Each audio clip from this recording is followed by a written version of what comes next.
Paimon feels like a whole new Paimon after those 2 days in the hot springs. The Abyss kinda threw a wrench in our relaxation, though. Still, spending time here really has felt like a vacation. The Kaholosaurs are so nice and so fun to play with. Their bellies are super bouncy. Oh, and Atea's snacks were so delicious. She gave Paimon some for the road just this morning, actually. Yelling at some kids who got caught throwing stones in the hot springs, so not much has changed since we first met her. Hey, you guys. Sleep well last night? Yep, this area is so nice. Glad you like it. I was thinking of taking you guys out to do some sea fishing. Later tonight, we can eat whatever we catch. Fresh fish is absolutely delicious right off the grill. Hey, Moalani! Yeah? What do you need? The team sent out to fight in the Night Warden Wars has returned. And Kachina? Is she back as well? Kachina fell in battle. But don't worry, the team was victorious, so the Rite of Resurrection will be held in the stadium soon.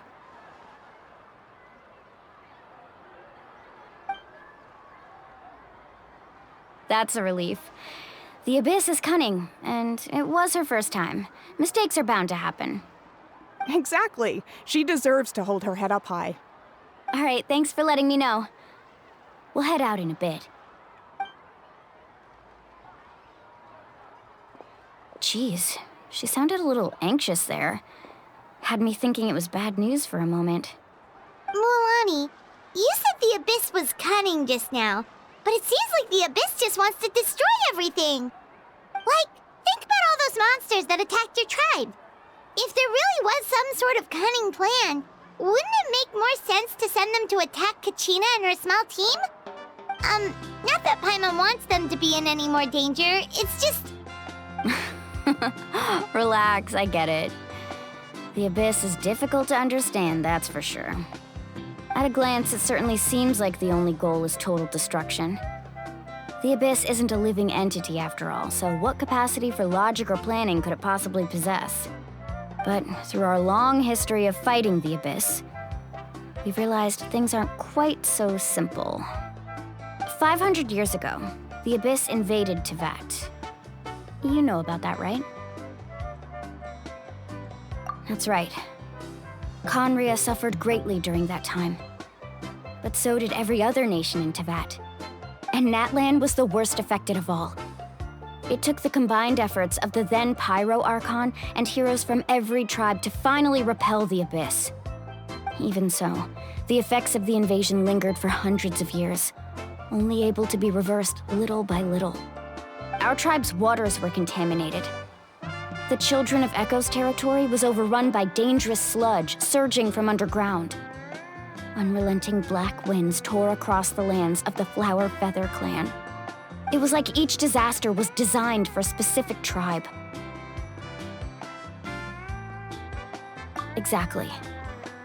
We once thought that the Abyss's desire for destruction was a sort of primal instinct, but its methods are, in truth, marked by intelligence. We now believe the Abyss has invaded the Night Kingdom, and has the capacity to read the memories of this land at any given moment. And that's how it became so dangerous and cunning. Almost like it knows you inside and out. Yes, and that's why we've been unable to fully eradicate it, even after all this time.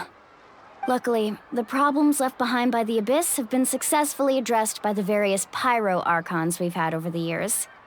Now every tribe is prospering and things are looking up. I mean, just look at what we managed to do a few days ago. We totally fought them off.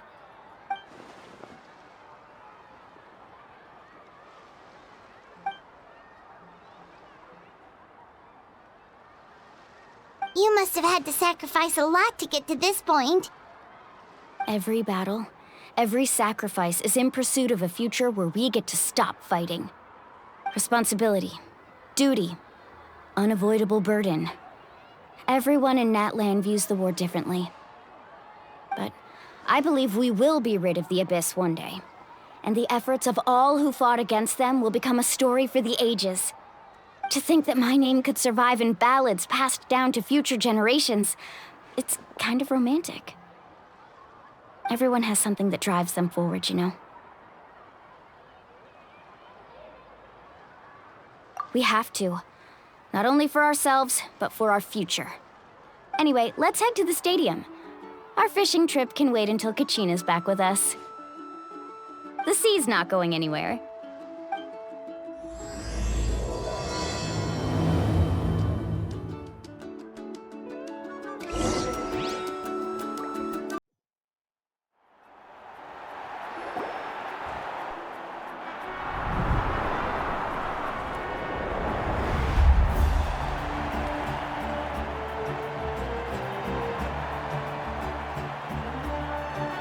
Whoa, this place is packed already! Of course. No one's gonna miss out on the chance to welcome our heroes back from battle. It's their moment of glory. Kachina's gonna be so flustered. She's never had this many eyes on her before.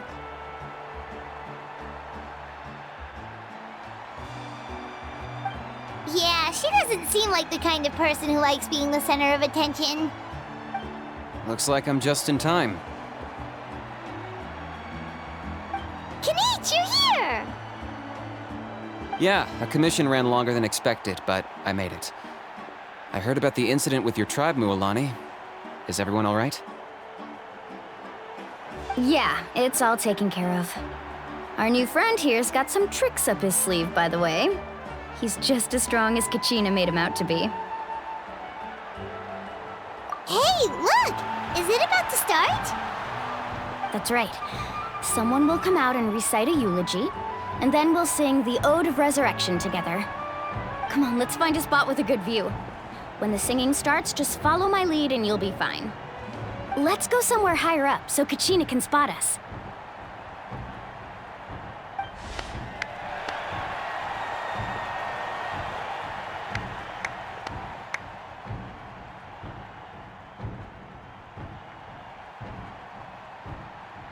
Warriors of Natlan, heed the call of life.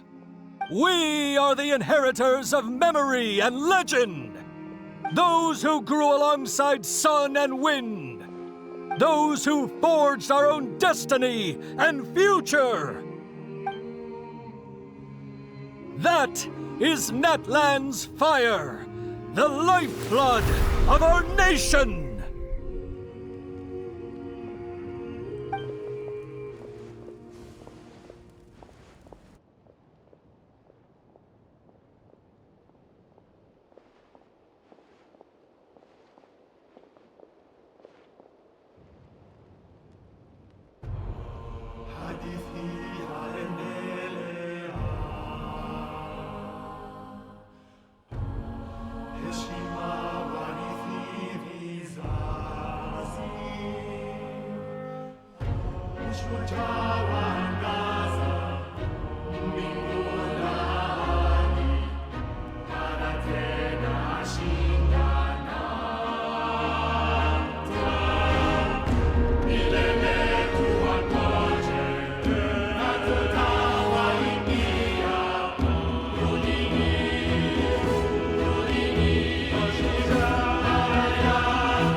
I could not find Kachina within the Night Kingdom, or locate her ancient name. What? What does that even mean? Usually once the ode is complete, the Pyro Archon and resurrected person will emerge from the flames. But something went wrong. What's going on? This has never happened before. Well, I think it's pretty obvious. Clearly, the team sent to fight the Abyss didn't win after all. Think about it. The Ode rekindles all victors. We witnessed it countless times. Since the Archon couldn't find Kachina in the Night Kingdom, that must mean there's more to this victory than meets the eye. Hey! You just haven't gotten over the fact that Kachina beat you in the pilgrimage! Pathetic. The both of you. Your wild guesses are misplaced. We completed our mission. Maybe you did, but who's to say whether that little girl even contributed at all? Maybe she got scared and ran off. Why would the YUB recognize someone like her, even if she was on the winning team? How dare you insult a hero of Natlan like that? Kachina sacrificed herself to repel the Abyss. She doesn't deserve to be subjected to your vile rumors when she's not even here to defend herself. Calm down, Mualani. There's no point arguing with the likes of them. I can't just sit here and let them slander her like that. To insult a hero of Natlan, the person actually has to be a hero. You... Think about it, everyone. Who do you think is really at fault here? A girl who never should have even gone to war? Or the great Pyro Archon? Why would the rules of our nation suddenly stop working? That's true. If she wasn't revived, it must mean she failed to achieve victory. Maybe the YUB interpret victory in different ways? I mean, that girl didn't look all that strong to me.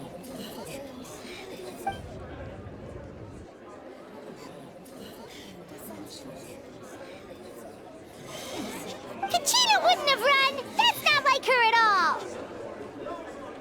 No, she's been waiting for this moment for too long. No matter how daunting the situation, no matter how scared she might feel, she's always the first person to stand up and face it head on. We don't even know what happened, so don't you dare try to use this as an excuse to vent your anger or slander her reputation. Fine. We'll find out what happens soon enough. Then, we'll see who truly deserves glory. That's enough. There is no doubt about today's victory, or Kachina's part in it. She is a hero worthy of our admiration and celebration. However, the failure of today's ceremony is undeniable. Kachina has not been rekindled, and I offer you all my deepest apologies as I continue to investigate this matter. To prevent further casualties, I have decided to suspend the pilgrimage until this matter is resolved. What? No one is all-knowing. No one is infallible, not even myself. But doubt is a means by which we seek the truth, not a weapon we wield against others. I didn't mean it that way, Archon. I just... If there are things you wish to clarify, then ask me directly. Doubt my answer if you wish. But now's your chance. You have concerns? State them. No, of course not. Even though I have said nothing to change your mind, then it would seem the truth never mattered to you at all. That guy doesn't even have the courage to answer the Pyro Archon's question. So much for all that glory talk earlier. I have a question, Archon. My friend Kachina. Do you have any idea where she is? It's extremely important to me. I know you said you were investigating the situation, but I'm sorry, that's not enough. I've already shared everything I know. If you want to learn the truth and rescue your friend sooner, you should join the investigation. So, what do you say? Of course I'll join.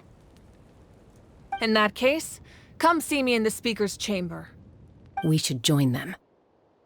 Oh, and if it's not too much trouble, could you drop by as well, Traveler? I'd like to have a chat. Rest assured, everyone, I'll keep the tribal chiefs informed on the progress of the investigation. Once again, I apologize for the outcome of this ceremony. If there are no further questions, let's part for now. Did she just ask us to come along? I believe she did. Let's go. I'd like to know what's going on myself.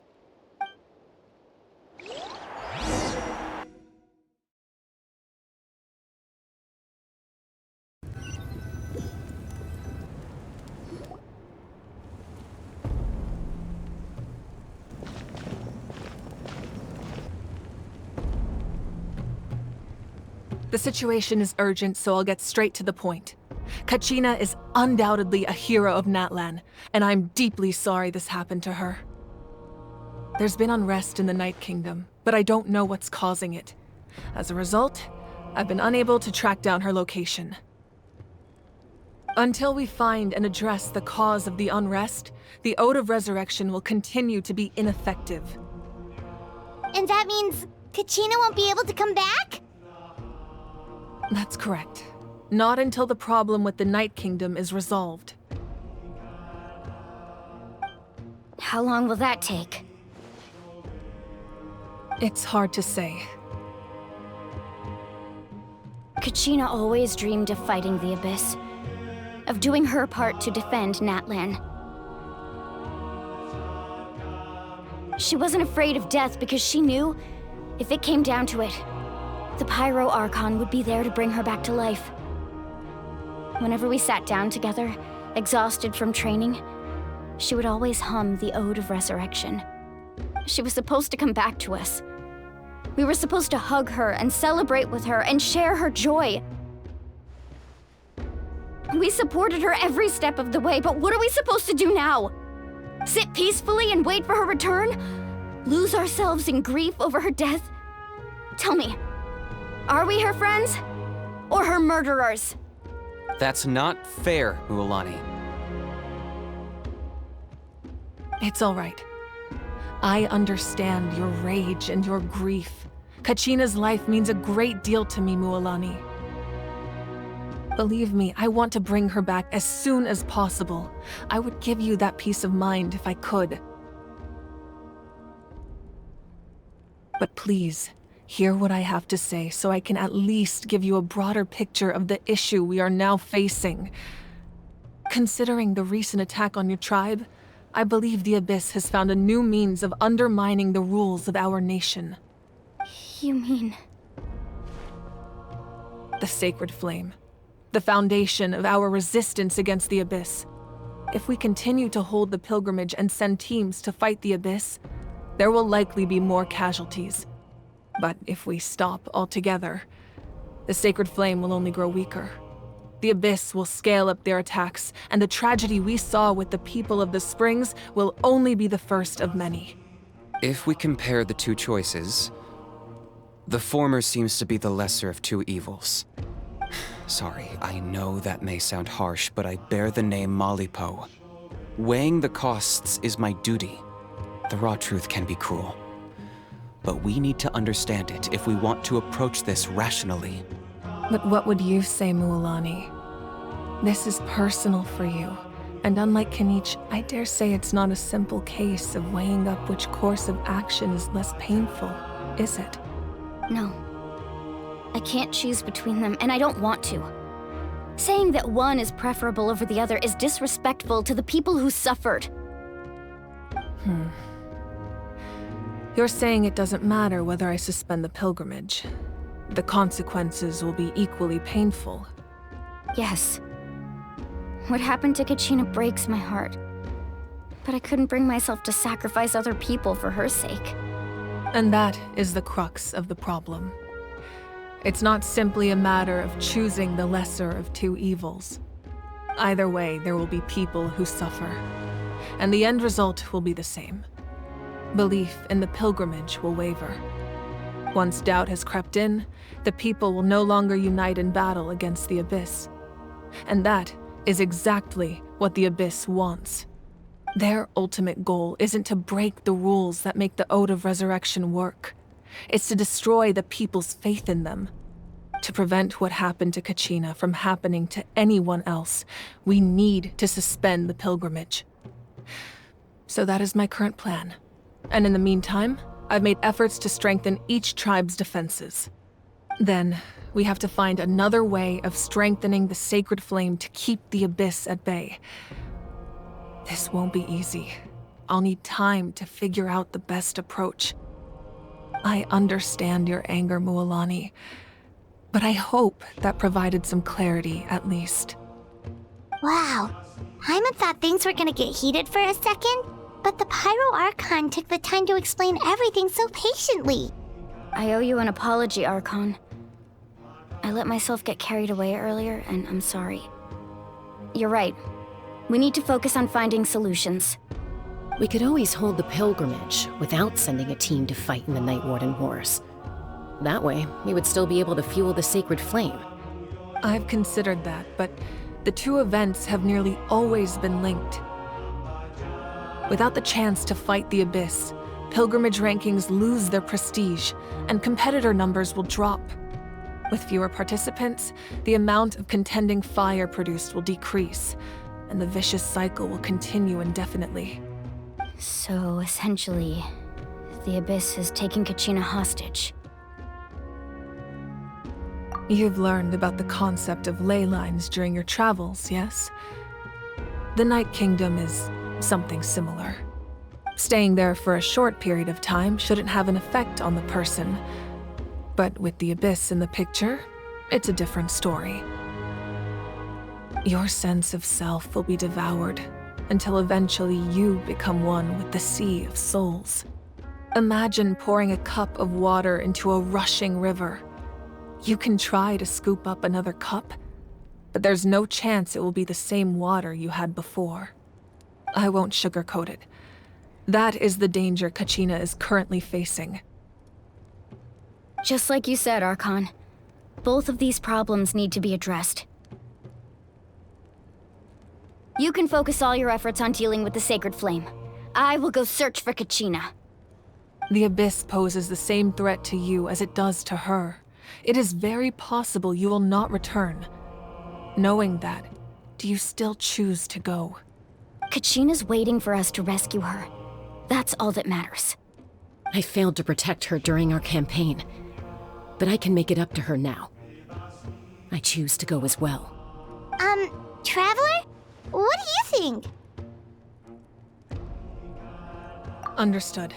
Then I'll support you in any way I can. The Masters of the Nightwind have a technique that can extract an ancient name from the ley lines.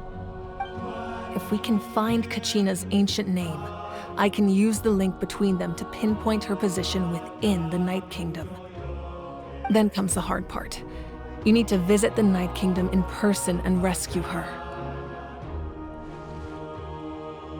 But isn't the Night Kingdom a land of souls? Can we even go there? Under normal circumstances, only the consciousness can enter. But there is a way to go there in person. However, know that the Night Kingdom will attempt to repel you, and the Abyss certainly won't leave you be. That's fine by me. Same here. Fighting the Abyss is nothing new for me. So, Paimon's the only one who's scared? Well, if you're going, Traveler, Paimon's going too. Citlali of the Masters of the Nightwind once created an artifact that can be used to communicate with the Wyab. We call it the Spirit Speaker Stone. It was originally used as a ceremonial artifact wielded by the tribal chiefs, but that spiritual quality also means it can be used to search for an ancient name. That was the artifact I delivered to the Scions of the Canopy a few days ago. Didn't think I'd be hearing about it again so soon. Thank you so much for your help, everyone. Your thanks are unnecessary. I will offer you whatever aid I can, but your fellowship and courage are what will truly decide the success of this operation. Besides, you're the ones helping me. I can only focus on one thing at a time, after all. Traveler, I certainly didn't expect our first conversation to be so serious. I've heard all about your accomplishments. Ever since you arrived, I've been hoping to meet you and offer you Natlan's highest level of hospitality. Why? Why?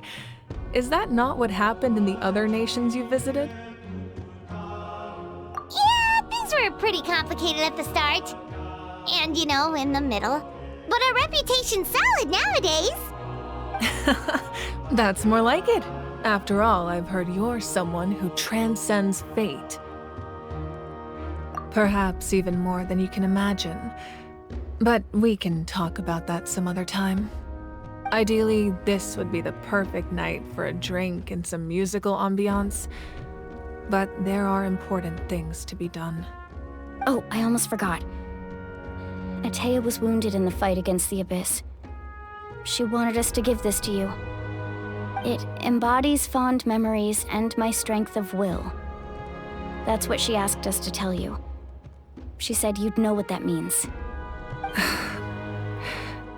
I didn't think this day would come so soon. The flames of her life force. I can feel them flowing within the talisman. If things were different, the two of us could have enjoyed the hot springs together while she gave this to me in person.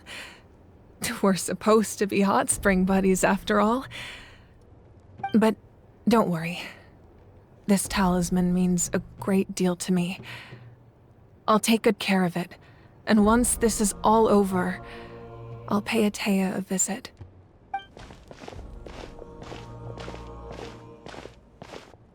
You said you didn't want to jeopardize the production of Contending Fire. But that's not at all why you decided to suspend the pilgrimage, is it? You're right. Even now, the production of Contending Fire is far from sufficient. The gradual corrosion caused by the Abyss has resulted in a massive shortage of pyro energy, and we're currently at the breaking point. As things stand, the pilgrimage is a lost cause. Suspending it allows us to save our strength to defend the tribes. The Abyss has brought catastrophe to Natlan, and Kachina's disappearance in the Night Kingdom is a direct consequence of that. We can't let the general public know that. No. If the public learned that Natlan's destruction was close at hand, there would be immense panic. But if I said nothing at all, they would have continued to question the integrity of Natlan's heroes. Another simple choice. The latter was clearly the better solution. But you chose otherwise. I have never subscribed to the belief that the right choice is the one with the fewest sacrifices. Let's go. There's still a way for the sacred flame to last a little longer. You mean? Yes. Come with me.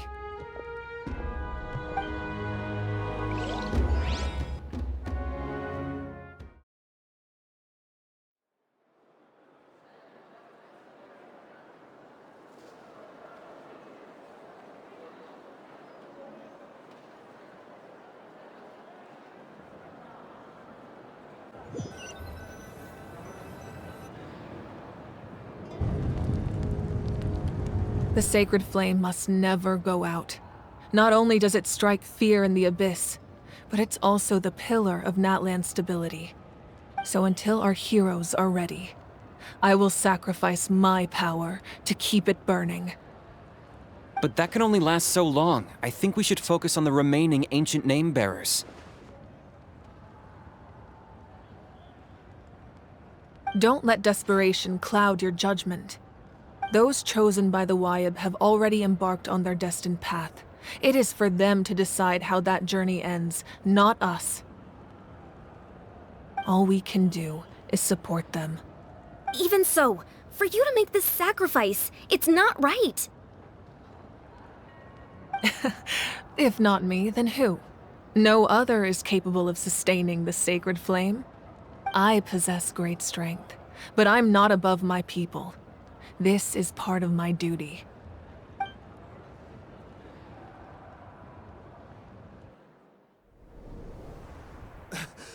Archon, it's the Fatui!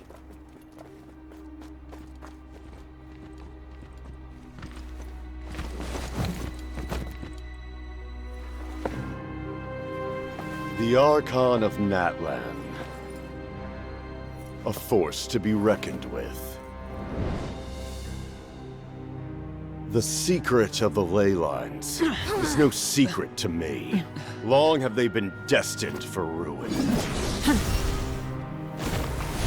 And since the oath made 5 centuries ago remains unfulfilled, what use is the Gnosis in your hands? I don't know what you mean. But it sounds like this is about more than the Tsaritsa. In times of crisis, someone must pick up the mantle of salvation. Your plan has reached an impasse, and now it falls to me to create new rules for Natlan. But before the dawn of a new age, the old must be destroyed.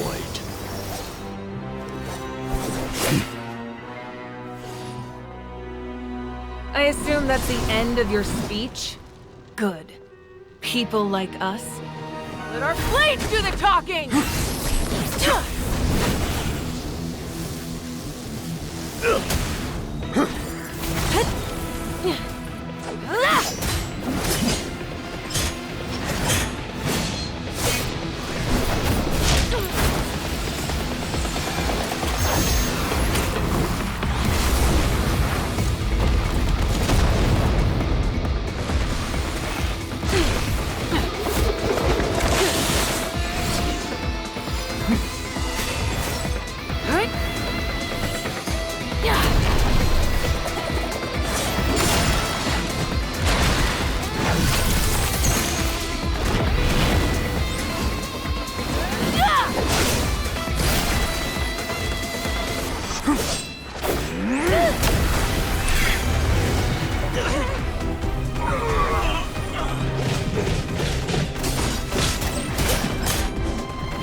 Masters of the Night Wind.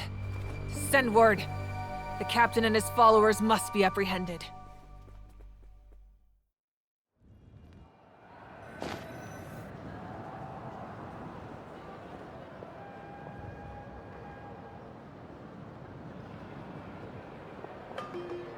Are you alright, Archon?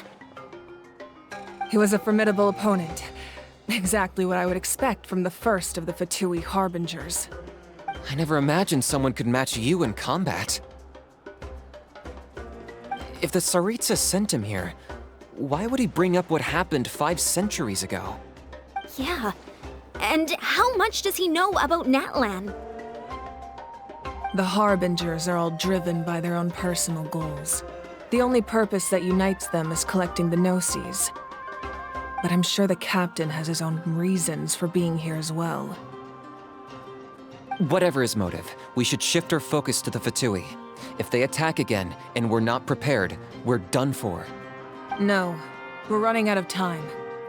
The wound I inflicted should hold him back and weaken him for the time being. Besides, I'm sure you noticed, the power that came to his rescue just now came from the Masters of the Night Wind. In other words, there are traitors among us. Not necessarily. This could prove to be a very valuable turn of events. When we exchanged final blows, I sensed an unusual presence within him. I'll need to investigate further. Kenichi, go to the Masters of the Night Wind and look into who could have aided the captain. Speak to Citlali. She should know. Of course, I'll head out right now. Do you still intend to... Yes, but fear not.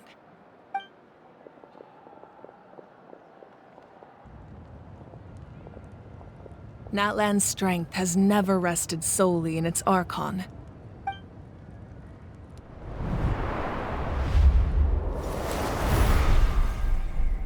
Together we foresaw the only path that leads to our nation's future. We must trust in that vision now.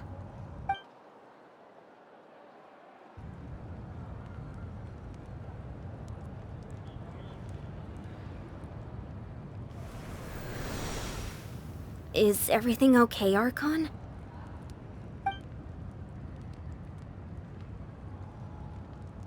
Completely fine. Just lamenting the fact that I never got a picture when I could still turn my hair into flames. Too late now. I just hope the others have a safe journey.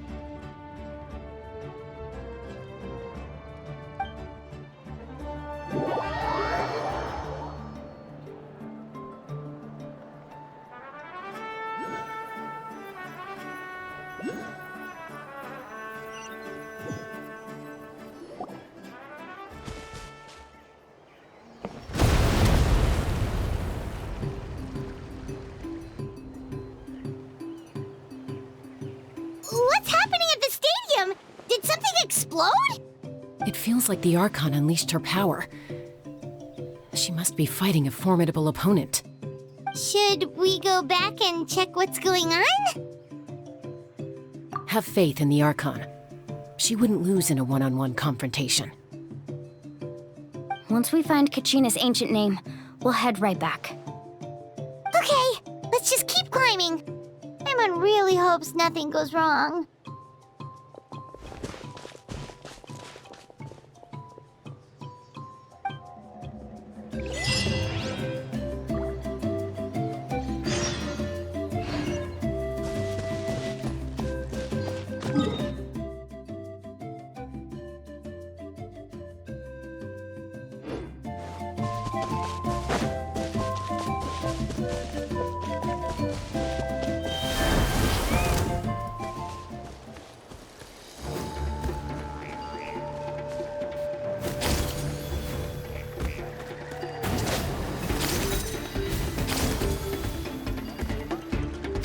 What can you tell us about the Scions of the Canopy?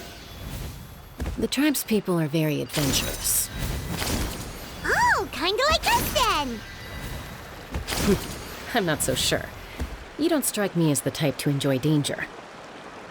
The Scions of the Canopy are a bunch of thrill seekers. They love extreme sports like rock climbing, rappelling, volcano parkour, or even bungee jumping without a rope while a Yumkasaur stands at the edge and uses its tongue to catch them. Sound like something you'd be interested in? Okay, that does sound different from our usual adventures.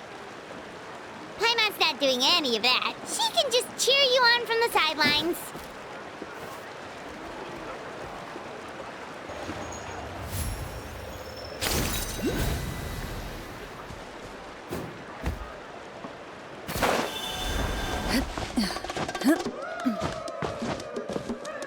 That's Wyna, the tribal chief. Let's head over to him.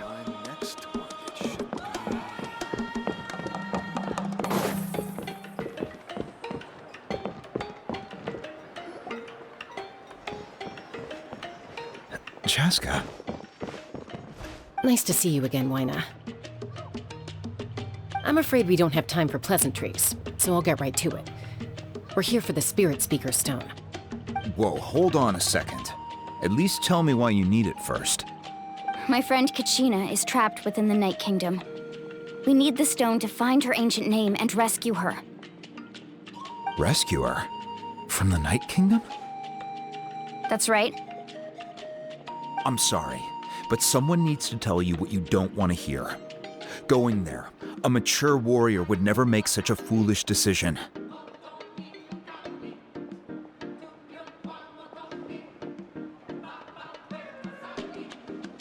The nature of battle is unpredictable. You never know how it's going to end. Losing a friend is tragic, but when that happens, the best thing you can do is focus on how to prevent further casualties. I appreciate what you're trying to say, Chief Wyna. But if the price of maturity is abandoning a friend in need, I'll choose foolishness any day. If Kachina's still holding on, then so will I. I thought you might say that. Is something wrong, Wyna? This doesn't seem like you. Life isn't complete without taking risks.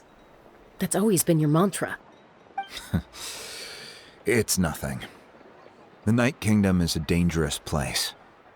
Can't blame me for checking if you were up to the task. If you're that determined, far be it from me to stop you. Here's the stone. Keep it safe, okay? It's not like we have a spare. Thank you. Huh. Seems like you two go way back. But aren't you from the Flower Feather Clan, Chaska? Oh, Chaska's a peacekeeper, so she's famous throughout the tribes.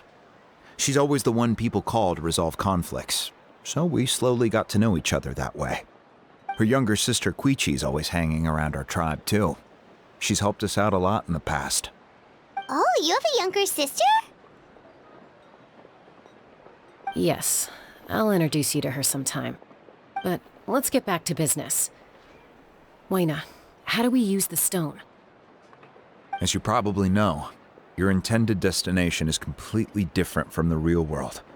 The Night Kingdom is like a river flowing with concepts, and the ancient name you seek is like a tiny fish swimming downstream. In that sense, the stone is like a fishing boat drifting down the river, but the boat alone isn't enough. You need a fisherman experienced enough to steer it in the right direction. We couldn't do that ourselves? With a little practice, I'm sure you could. You have the strength and the talent. If you want to make sure this works, though, I could recommend someone to you. Who? Vichama, a legendary warrior and scout from our tribe. He's got a keen eye and a well-honed intuition. Even his ancient name means to seek. If you're fishing for a name, you're gonna want him on the boat. Vichama? Why does that name sound familiar? He's one of Auntie Atea's hot spring buddies. I've heard stories about him. Where can we find him? Ever since Malco passed, he spends most of his time gazing out at the scenery from the cliff tops. Follow the path that way, and I'm sure you'll find him. Thank you. We'll go look for him there. Good luck. I hope everything goes well.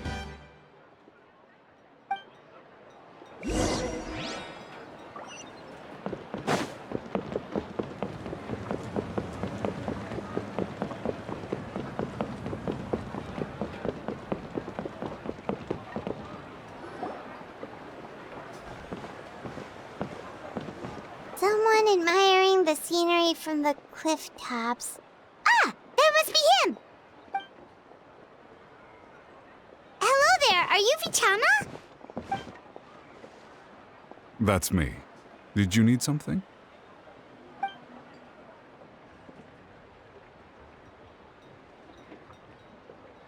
What? You're saying you can bring someone back from the Night Kingdom? How is that even possible? No, if you really think about it, anything's possible in that kind of place. But that would mean... Are you okay? You don't look so good. Everything's fine. I'll help you, but I do have a small request. After I help you find Kachina's ancient name, I want to use the stone to look for my friends as well. Your friend? Oh, why not mention someone named Malco? Is that who you're talking about? Yes, but I'd rather not get into it if it's all the same to you. That's not a problem. We agree to your request. Yeah. Since you're helping us find Kachina's ancient name, it's only right that we return the favor. Then we're agreed. Can I have a look at the stone?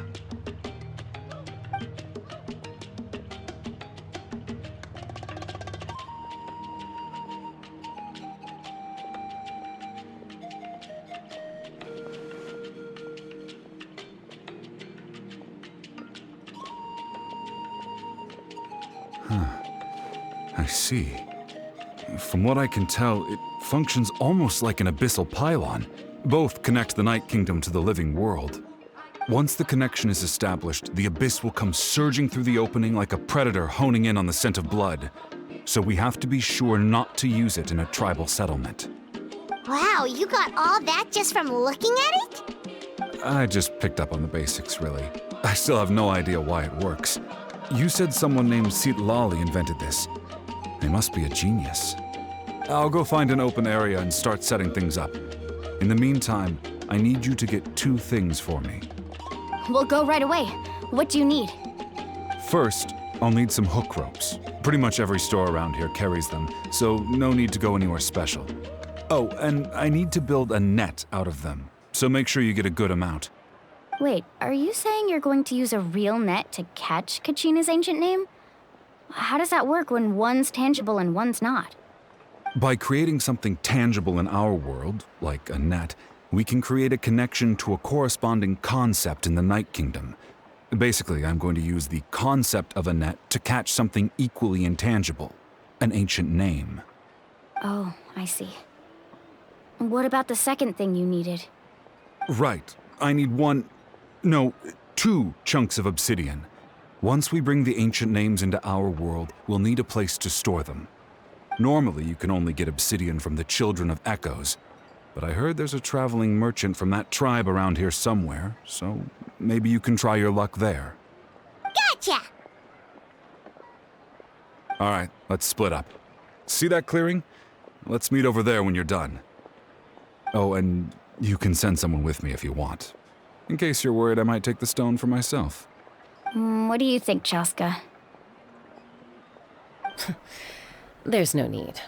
Lena spoke highly of you. That means you're trustworthy. I appreciate it, even though that doesn't mean much to me anymore. Anyway, it'll take some time to set everything up, so no need to rush. I'll see you in a bit.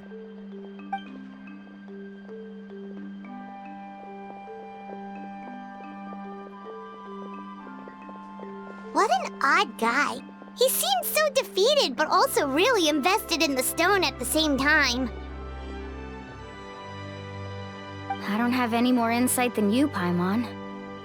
Let's just focus on the preparations for now. Hang on, Kachina.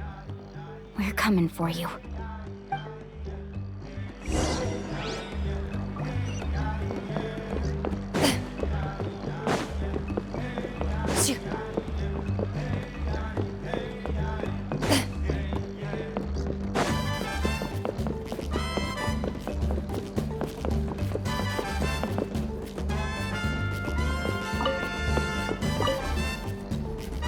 Hello. Do you have any hook ropes for sale? Hook ropes? As in rock climbing equipment? Yes. How much for your whole stock? Oh, the whole thing? Let me see. That would be 30,000 mora in total. Deal? Deal. Wait, really? What, you want me to drive down the price? We just need these as fast as possible. Thanks. Oh, no problem at all. I'll even pass along some information on the house. These ropes are usually used by rock climbing enthusiasts. If you want to learn, Roka's the person you want to ask. All right, that's everything. Here you go. Now we need the obsidian. Let's go talk to the traveling merchant Bichama mentioned.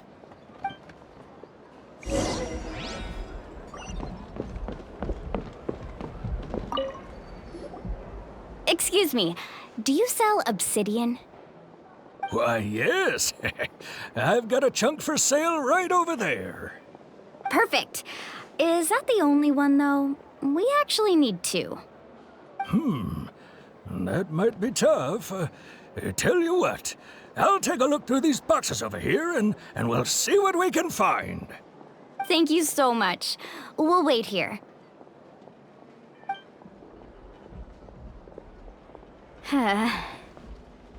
Relax. Everything's going according to plan. I know, it's just... I could tell Vichama feels the same way about his friend that I do about Kachina. I hope this chunk of obsidian isn't the only one. Kachina always carries all sorts of shiny stones with her. If I was the one trapped in the Night Kingdom, she'd have a whole pile of obsidian ready in a heartbeat. Well, would you look at that? I did bring an extra. Here you go, young lady. How does it look? Thank you. How much do I owe you? If you hadn't shown up, these stones would have just sat here collecting dust. I'll take 3,000 mora for both. Here you go. By the way, I heard you mention Vichama just now. You running an errand for him, then? How's he doing? Malco's been gone for 5 years now. It's about time he started to move forward. Do you know what happened between them? I heard about it in passing while I was out drinking one night, but I don't know all the details. Vichama and Malco grew up together, and even made a name for themselves together. Malco was an amazing fighter, capable of knocking out multiple opponents in a single hit, while Vichama excelled at scouting and analyzing the battlefield. The two made an excellent team, and managed to beat back the Abyss several times. 5 years ago, they both emerged triumphant in the pilgrimage, and were placed on the same team to fight the Abyss. But on the eve of battle, the Abyss launched an attack on their tribe, and Vichama suffered an injury to his leg while attempting to rescue someone. Then what happened? The team agreed that he couldn't fight the Abyss in his condition. Vichama didn't argue. He knew going to the front lines with an injured leg would make him a burden in battle. So they raised the issue with the Pyro Archon, and she agreed to let him stay behind. It's just... Malco and the others ended up facing hordes of abyssal monsters in numbers that far exceeded anyone's expectations. The team made an error in judgment, and they fell to the onslaught. Vichama went into a deep depression after that. He blames himself for everything. Oh, you're not wrong. But it's possible he chooses to blame himself. Not because he did something wrong, but because he wasn't able to do anything at all. I've tried convincing him to move forward, to stop dwelling on the past. But the shadow of Malco's death hangs over him still. The Abyss has caused so much suffering, and some wounds never heal. I wish there was something he could do to make himself feel better, but... anyway, that's the gist of it. Maybe you could help him talk things through sometime. I would really appreciate it.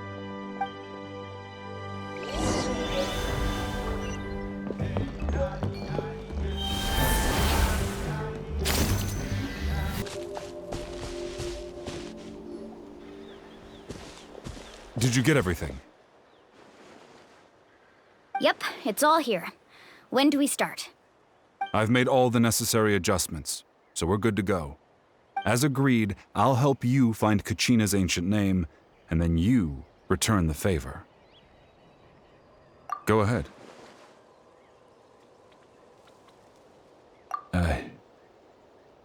Yes. After Malco fell, I scoured the battlefield to see what happened. It turned out he wasn't bested by some impossibly powerful foe. He was dragged to his grave by the sheer number of enemies. If I had been there, I would have been able to sense the danger. I could have warned them not to advance. I've always blamed myself for what happened.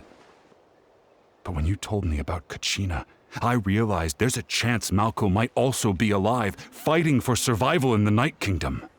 But that happened several years ago, right? The Pyro Archon said all life within the Night Kingdom eventually becomes one with the Sea of Souls. There might not be much hope, but I still have to try. Malco and I promised each other, even if we never managed to root out the Abyss for good, we would fight together until the end. All right, let's get to it. I'll start searching for the conceptualized version of Kachina's ancient name. If you see any fragments scattered around the area, please collect them.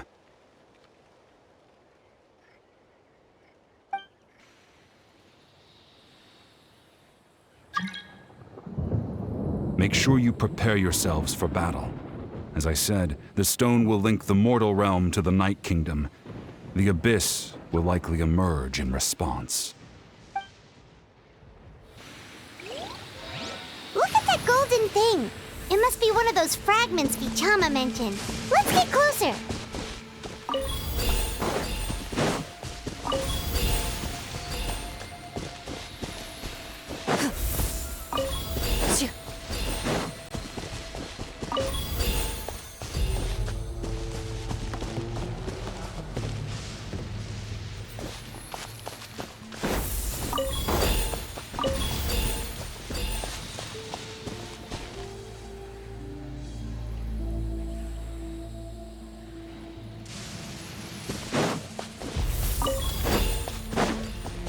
Whoa, monsters incoming! Watch out, everyone! Out of my way! Solidify! Into the shadows.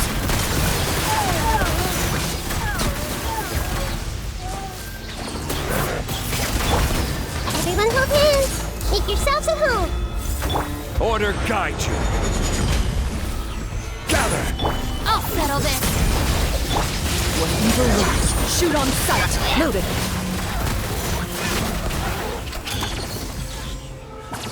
How much longer, Vichama? Not long! We're getting close!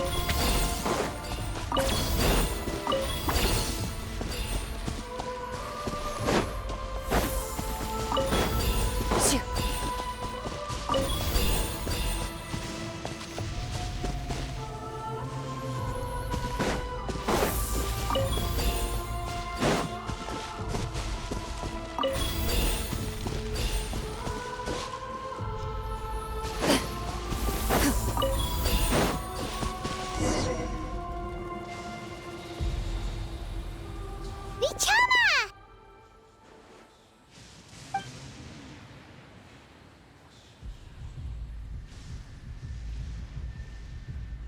Quick! Take it!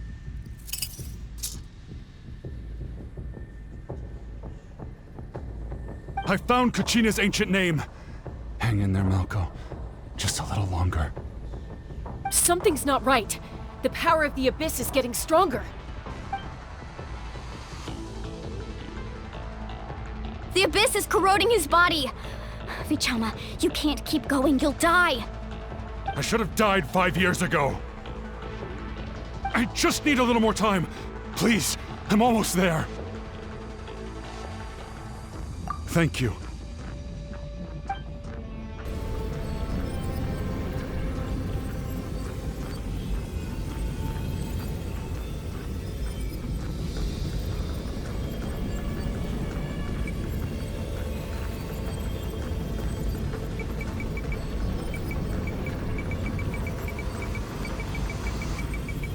Whoa, watch out!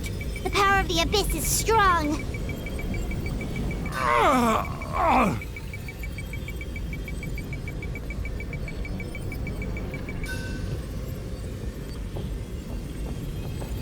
This power. Hanging in there? Malko. No! Why can't I find him? Why? We can't wait any longer. Pull him away from the stone, Mualani. I already tried, but the power of the Abyss has him in a chokehold. It's like he's tied to the stone with an invisible rope. In that case, we have no choice. I'm sorry, Seat Lolly. Get back! Chaska, wait!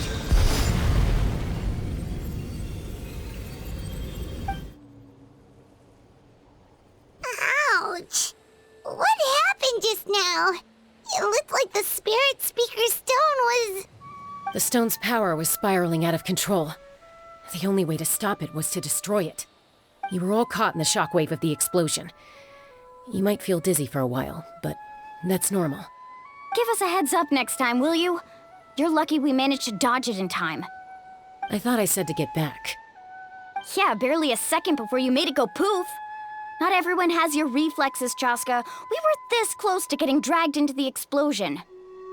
Okay, I'll be more careful next time. At least Kachina's ancient name is still in one piece. Wait, where's Vichama? Vichama! Vichama! I couldn't find Malko's ancient name. It must be completely gone by now. Once your ancient name disappears, there's no coming back. From the very beginning, I knew there was a slim chance, but still. And now, it's too late to save him. From the minute he left that day, it was already too late. Vichama. I'm sure he's heard enough condolences over the years. Let's just give him some space. Huh? What's that in your hands, Vichama? It looks like something's glowing! Huh? This is...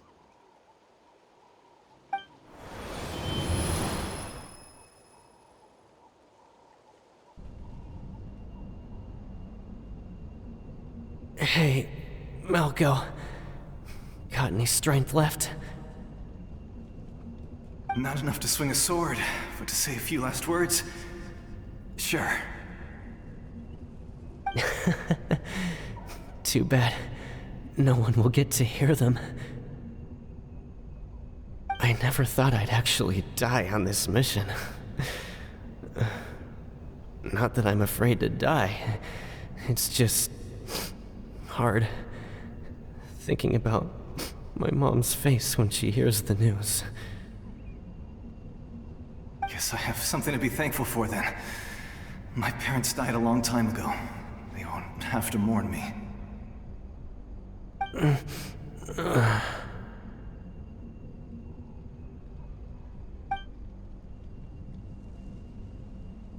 Pisak!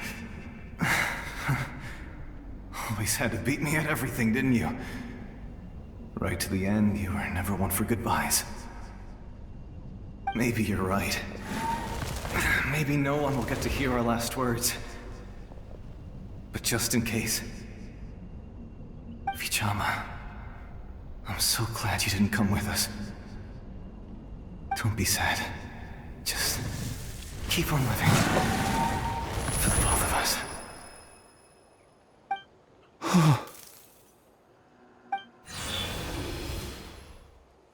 Was that a memory? Seems like we were able to salvage something after all.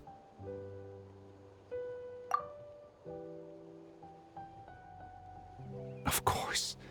Seeing him, hearing his voice again, it makes me unbelievably happy. But it also brings with it an even deeper pain. A deeper pain? Why? Malko was always the type to put on a brave face. But in that memory just now, his hands were shaking, and his smile was forced. For all these years, I regretted not being able to fight alongside him to the end. And now I know, at the end of his life, he was thinking the same thing. Vichama. I'm fine. Actually, I heard Chief Wyna wasn't really on board with your plan to go to the Night Kingdom. When you asked for my help, I hesitated too. I knew helping you find your friend's ancient name meant leading you one step closer to danger. But I also understood why you had to try. Everyone has regrets in life, but not everyone gets the chance to make up for them. Once allowed to fester, guilt strips us of our most valuable qualities as warriors. In that sense, we might as well choose the braver path from the very beginning. If I could do it all over again, I would have followed Malko to the front lines no matter what. Even with an injured leg, there were still things I could have done. That way, even if the outcome stayed the same, I still would have fought alongside him to the end. There are critical junctures in life, and if you don't seize the chance to act, there's no going back. That's something I had to learn in hindsight. But you're still at the crossroads of your journey, so I hope you can walk away without regrets. Thank you, Vichama. I feel even more determined now. Kachina will come back to us. I'll make sure of it. I promised I would find her, and I intend to keep that promise. That's good to hear. Strange. My body, it's... Once abyssal corrosion enters the body, a portion will fuse itself to your internal organs. Even though the Traveler possesses powers of purification, the corrosion can never be fully eradicated. Thanks to him, though, you were only briefly exposed. Slowing your breathing and controlling your emotions should help you keep the symptoms in check.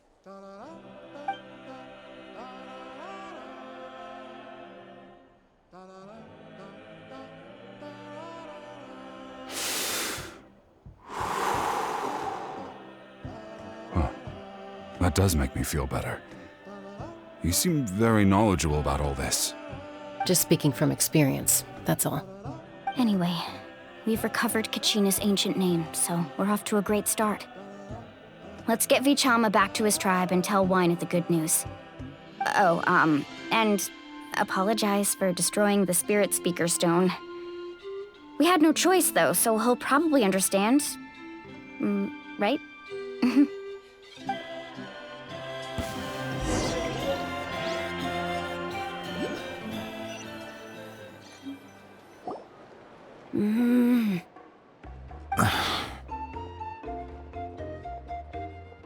Koichi, are you really gonna just stand there like that? I don't know what you want from me.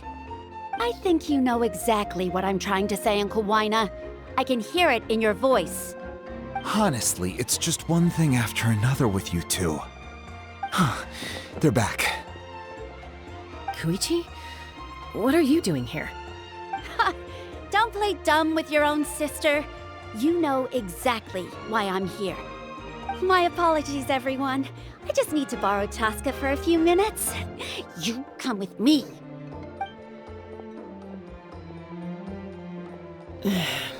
I'll be just a moment. Who is that? Koichi, Chaska's younger sister. Although the two aren't actually related by blood, it's kind of a long story. It's not really my story to tell, but I guess it's not a secret. You see, Chaska was actually raised by cuckoo sores. She was afflicted with a rare disease when she was a child and abandoned in the wild as a result. The Abyss found her out there, all on her own, and tried to devour her. But in the end, all that did was trigger her will to live. That strength of will pushed her to survive. But it also planted a seed of conflict within her. Eventually, she was adopted by the cuckoo sores.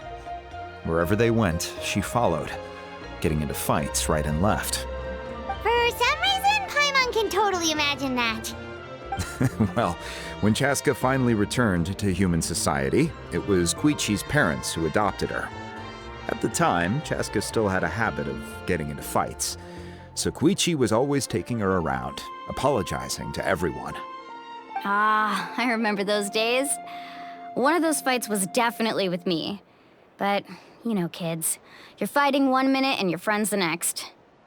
Eventually, she found a way to rein in that desire to fight. And now she's who people call to resolve conflicts. She's known as the Peacemaker. It sounds like she still argues with Koichi, though. Don't siblings usually stop fighting when they get older?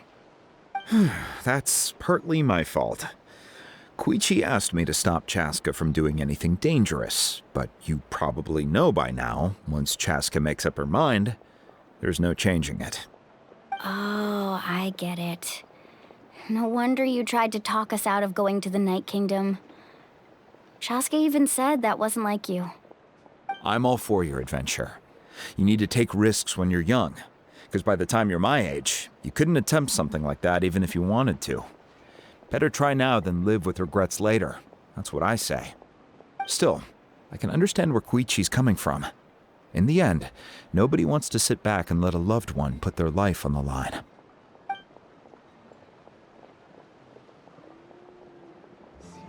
All right, it's just the two of us now.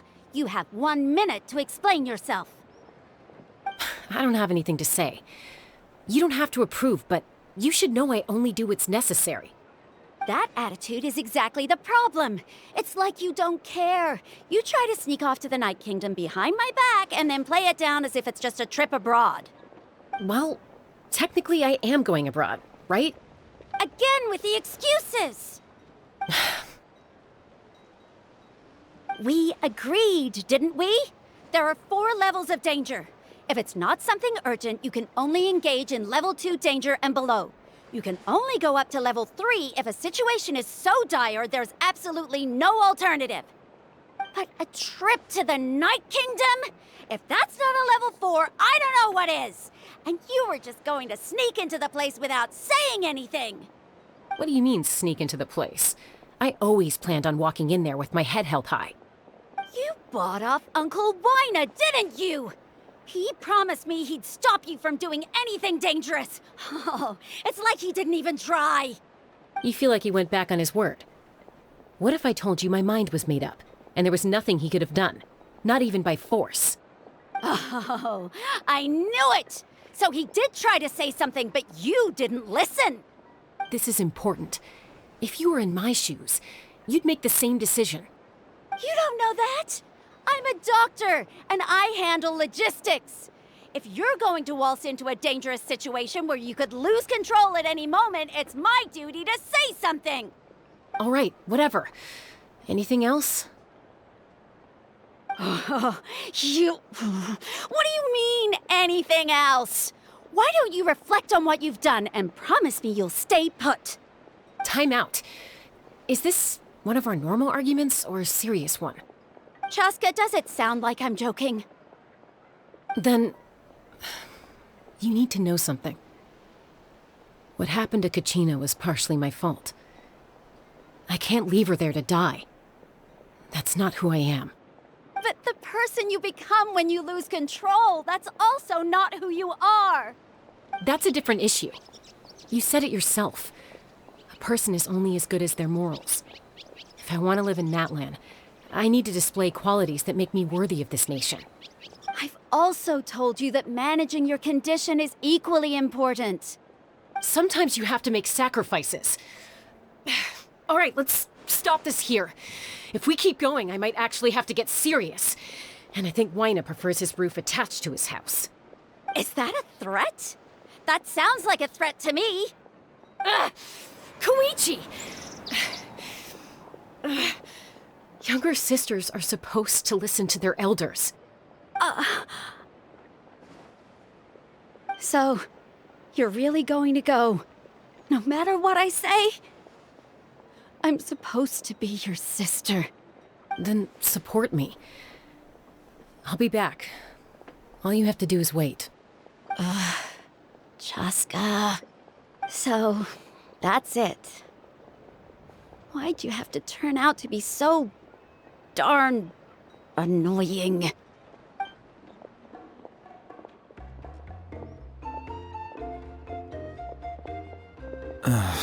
You two are something else. Something you wanted to say? I know you aren't related by blood, but you two sure are similar. Really? You know, I said that very thing to Koichi not too long ago, and she reacted the exact same way, down to the very tone of voice. It's not my place to get involved, but I will say this. Try to spend a little more time with your sister. You're tough kids. That doesn't mean you have to go it alone. Thank you. Anytime. All right. If you're done with the Spirit Speaker Stone, you might as well hand it over. According to Kinich, it's an important ceremonial artifact, so it'd be safer to keep it with me. About that. If only Tone Deaf Bard was here, he could have repaired it just like the Holy Liar. It might be in a few more pieces than you remember. Huh?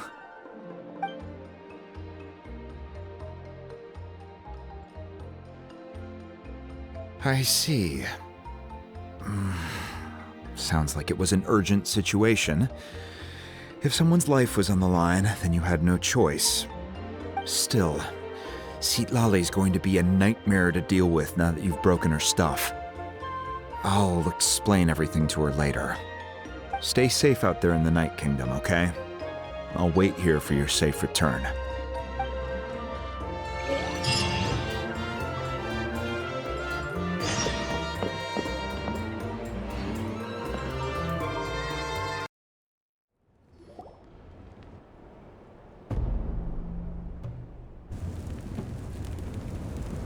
We're back! We found Kachina's ancient name, too! Well, it's fairly complicated. Let me give you the condensed version. The Fatui again? We can't go anywhere without them causing trouble. But what if the Fatui finds out you've lost your power? Won't they try to take advantage of the situation? That's why it has to be our little secret. No one else can know, or we're asking for trouble. Look, I wish I could offer you some sort of consolation, but I won't lie to you. With multiple factions closing in, there's nothing comforting about the situation we're facing. Still, all you need to do is focus on your goal. You can leave the complicated matters to me. I can also step in on the Pyro Archon's behalf. There's a limit to what I can accomplish, but I'll help you however I can. There's no need to be so modest, Yan-san. Your incredible strength has long been a well-known fact. You're the pride of your tribe. Archon, I'm sorry about before. You have so much on your plate, so much that you have to worry about. But all I could do was focus on my own feelings. You have nothing to be sorry about. We all get overwhelmed by our emotions, myself included. Your reaction to Kachina's disappearance, I understand that feeling very well. Well, now that we have Kachina's ancient name, let's go track her down. Follow me.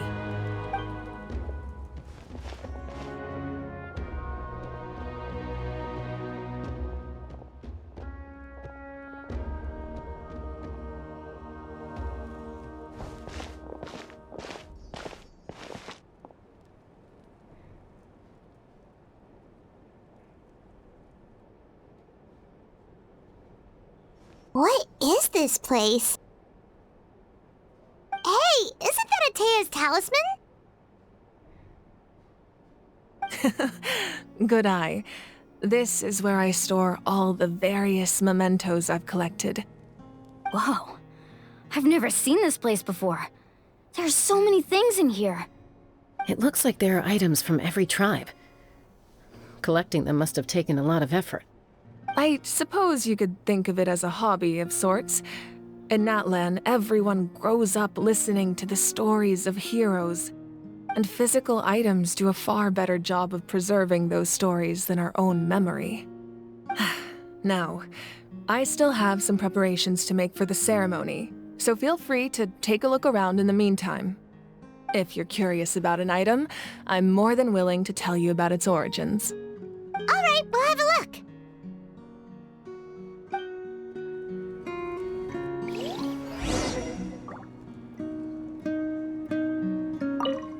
This flower looks like it's thriving. You must be good at taking care of plants, Archon. This fishing basket looks familiar.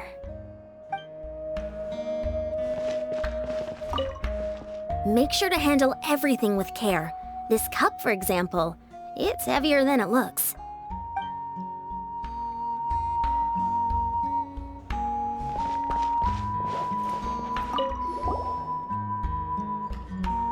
There are so many jars and potions around here. Do they have anything to do with alchemy? No, those belong to the Masters of the Nightwind. They're ceremonial tools used to amplify the ability to communicate with the Night Kingdom and the Wyab. Yamaya is an expert in this field, and she taught me a lot. Even though she appears stoic and serious, she actually has a keen sense of humor. The tools you see here are quite traditional. Her students found them outdated, so she passed them on to me. The contents of the jars aren't all that special. Oh, except the big jar in the middle. That's what she really wanted to give me. Ooh, must be something really cool. What's inside? Grape juice. Huh? It's quite tasty, although probably expired by now.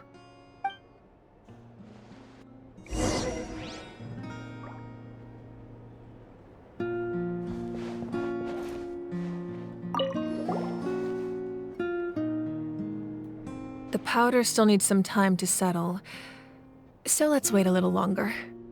Well, what do you think of my collection? Do you feel like you have a better understanding of Natlan's culture now? Yeah! If each item represents a different story, seems like Natlan's really been through a lot. Does every item hold a special memory, just like Atea's talisman? That's right. The items in my collection actually serve a similar purpose to the ancient names passed down among the tribes. They demonstrate the true shape of time. The shape of time? Most people perceive time as a linear concept, almost like a straight line that can only move forward. We cannot change the past or predict the future. But there's also a different theory, one that I believe to be closer to the truth. Namely, that the past, present, and future all exist at once. At once? Paimon's not sure she understands. Let's say your journey ended right now. Thinking back on your experience in each nation, which one would you say was the most important? Exactly. Even at the end of your journey, the things you experienced along the way don't cease to exist. They become part of who you are. Take out a portion of that journey, and you would likely make very different decisions, and eventually arrive at a very different destination. The future is the same way. It exists even though it has yet to come to pass. We just lack the means to perceive it. Of course, there are those with the power to foresee the future. They simply call it by a different name. Fate. You're quite familiar with that concept, I would imagine. That does kinda make sense. The future hasn't happened, but already exists.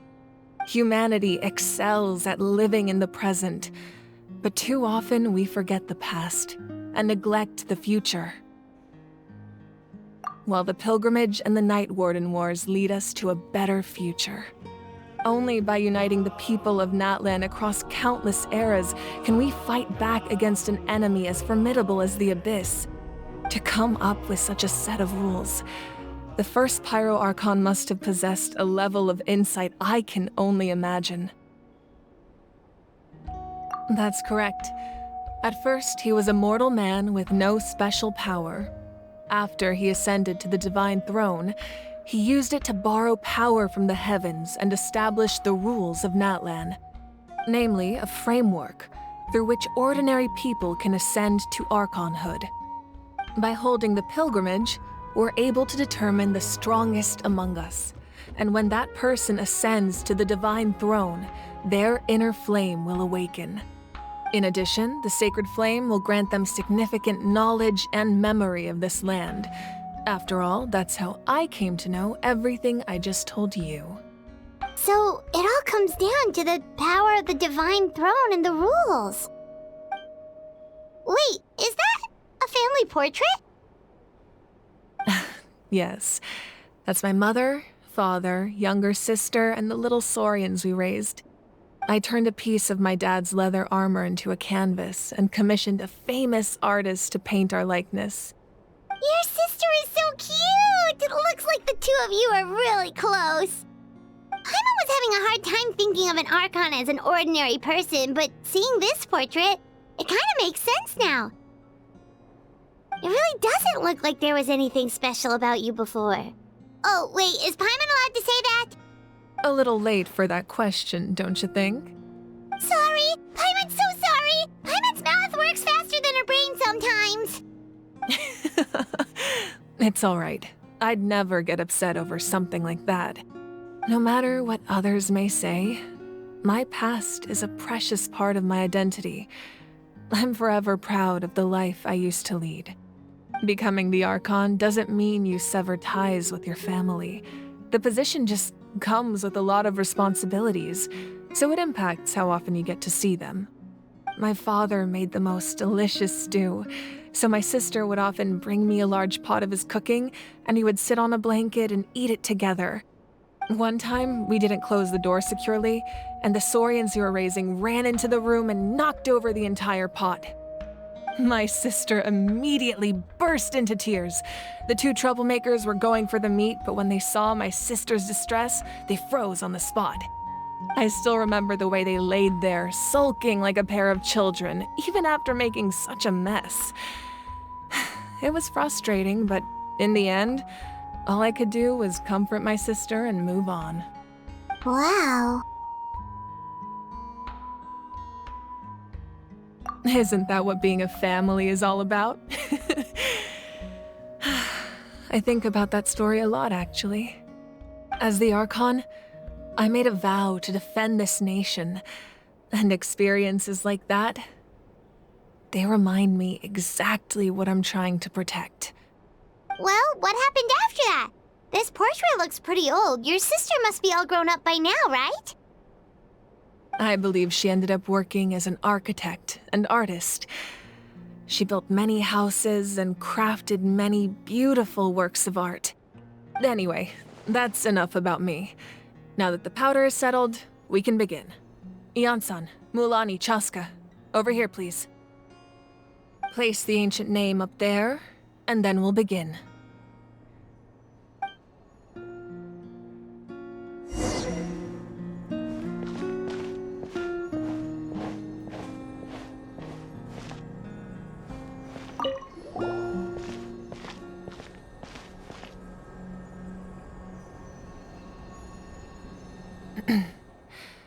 Surely as the echoes of life resound through heaven and earth, so too shall our stories remain eternal.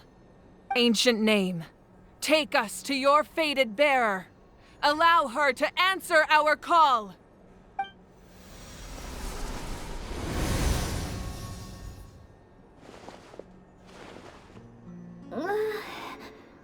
Am I hallucinating again? Kachina! Are you okay? Huh? I'm not seeing things, am I? Is the Abyss playing tricks on me again?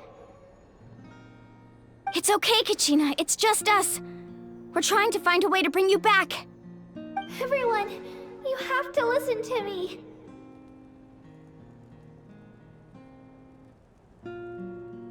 I've been investigating the Night Kingdom this entire time, and I figured out what's wrong. The Wyab is being affected by the Abyss. I was waiting for the Wyab to send me back, but then this really strong monster came in and it almost killed me.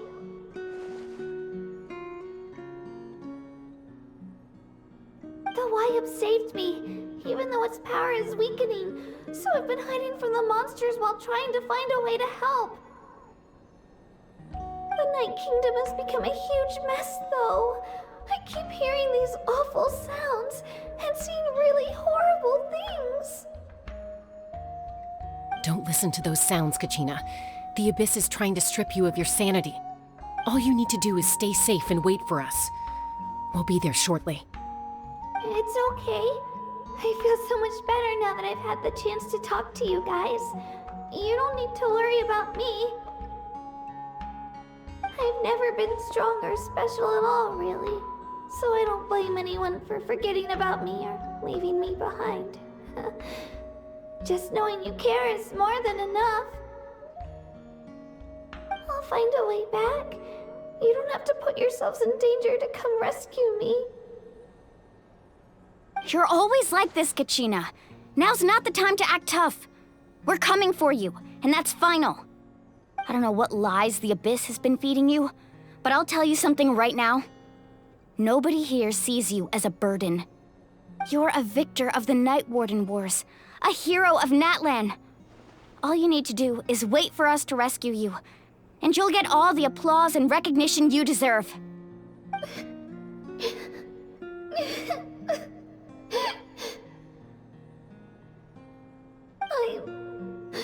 I'm really scared.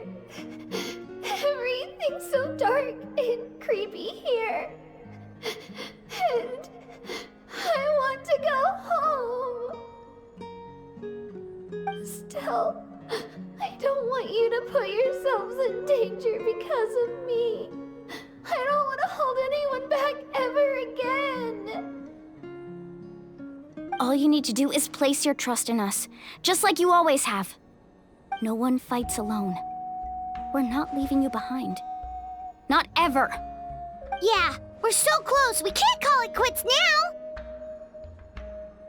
Thank you.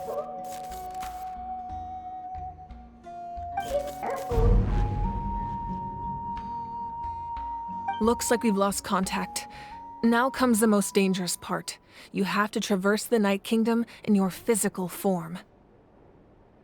This entrance to the Night Kingdom was left behind after an abyssal invasion. Even a brief amount of time inside could expose you to corrosion. I know. I'm prepared for that possibility. All right, then I wish you all the best. I'll tell Koichi to be ready just in case. She's very experienced in dealing with abyssal corruption. That face you just made. Don't tell me you two got into another argument. No, I just feel bad for creating more work for her. I'll go with them too, Archon. The more people, the stronger the party. Thank you so much for your help, everyone. It really means a lot that you're willing to brave these dangers with me. And there's no time to lose, so let's get going. Now that I've lost my power, I won't be able to provide much practical support. But I can still keep an eye on the situation from here. Eon-san, I know it's unlikely, but if you encounter a situation you can't handle... That won't happen. I hope not.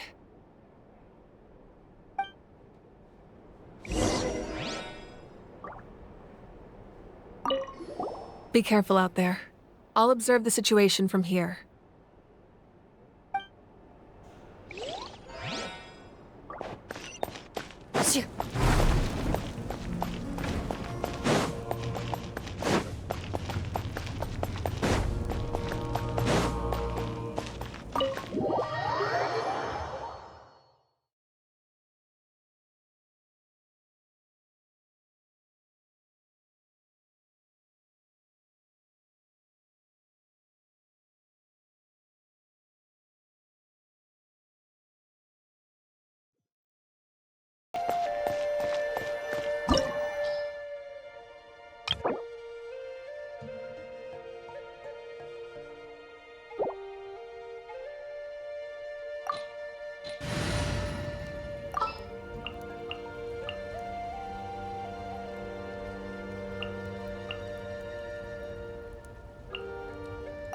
Witness my magnificence!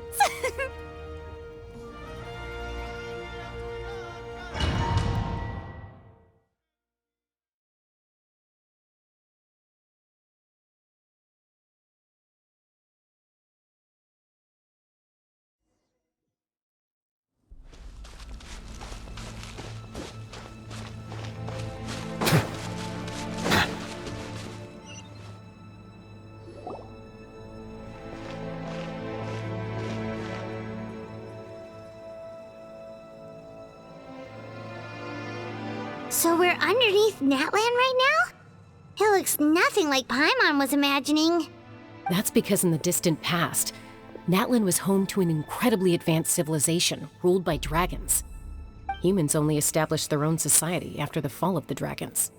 So these are Saurian ruins? Wait, you mean like the Elemental Sovereigns? They had their own advanced civilization? Yes, a really long time ago.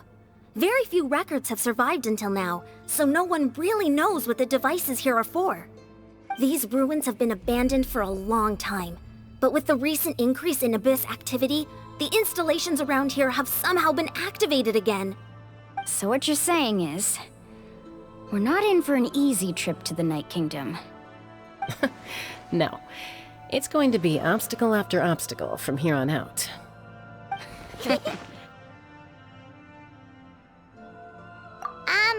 Why are you all laughing like that? It's creeping Paimon out. It's the pre-adventure excitement kicking in, right guys? Of course. I'm eager to get started. Then let's go. We won't let anything stand in our way.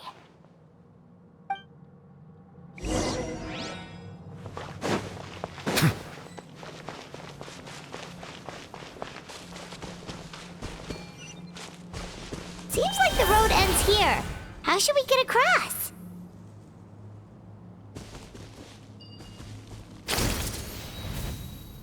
As a professional trainer, I think you could stand to build up your endurance, Paimon. Professional trainer? Paimon thought you were a warrior from the Collective of Planning. Well, that goes without saying. But I actually work as a sports coach. I provide professional guidance for many of Natlan's popular sports. And I don't just mean physical training. I design nutrition plans as well. Ah, so basically no sugar, no soft drinks, no grilled meat. Yeah, we'll be here all day if you list them out one by one. It's much faster to just focus on what's good for you. Such as? Vegetable juice. Want some? You know, Ian-san, Paimon feels like the two of us might not see eye to eye.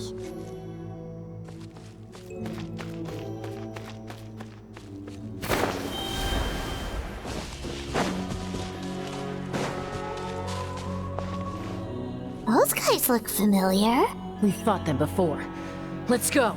Show no mercy.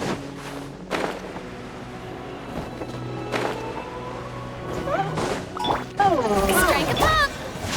Solidify! Fallen leaves, adorn my night! Silence!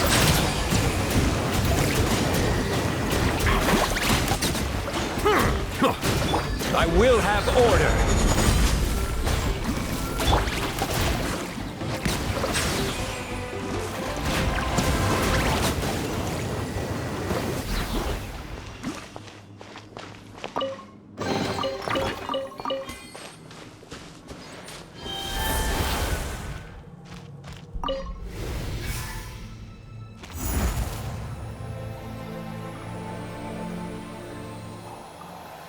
Whoa, the place we need to go seems really high up.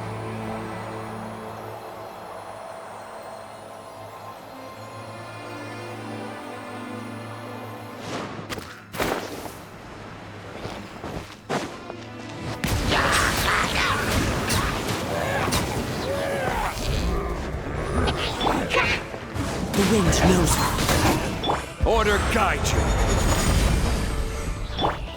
Bow your head.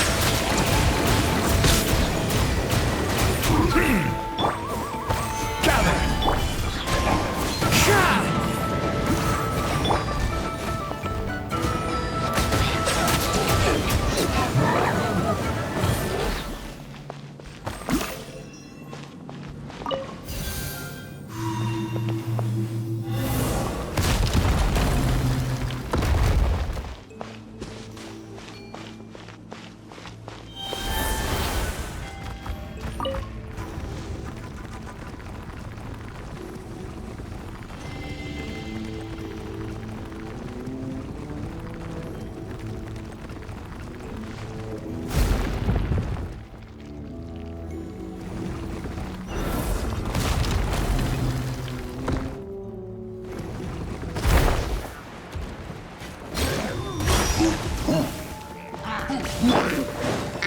Into the wind. Silence! I will have order. Solidify! Settle down! The tides beckon.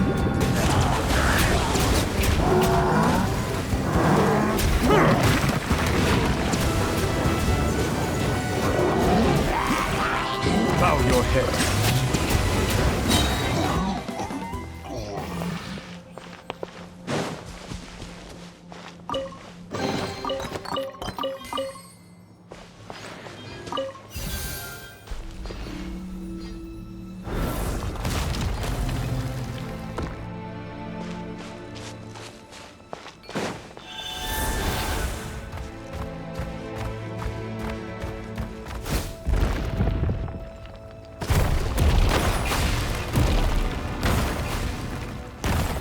This is the final stretch. We just need to climb up, and we'll be there.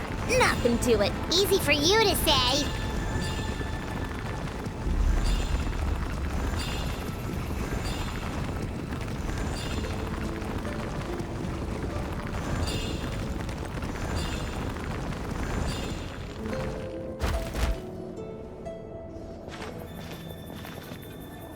This must be the entrance the Pyro Archon told us about. The one ripped open by the Abyss. Yes.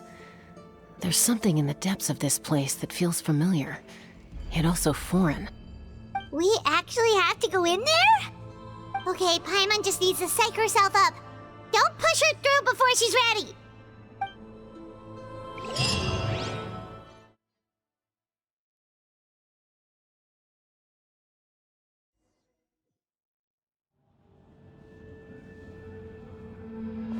Hey! You don't have to drag Paimon! You're pulling too hard!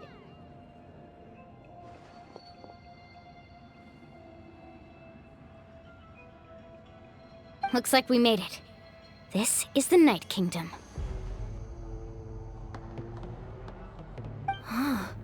It looks so different from what I imagined in the stories. That overflow of energy is probably what trapped Kachina here in the first place. From this point forward, everything we know about the real world no longer applies. Anything can happen here. Paimon's more worried about how we're gonna make it out. We obviously can't go back the way we came. Do you see that patch of light on the ground? It's shining down from that fissure in the sky. Oh yeah, right in front of us. So that's coming from up there? Oh, it's so high up. Did we really fall that far down? Just like I said, our real-world knowledge doesn't apply here. We fell all this way, yet came out completely unscathed. If this was the real world, we'd have to climb our way back up to the entrance. But here, all we have to do is stand underneath the light and offer a prayer. That's it?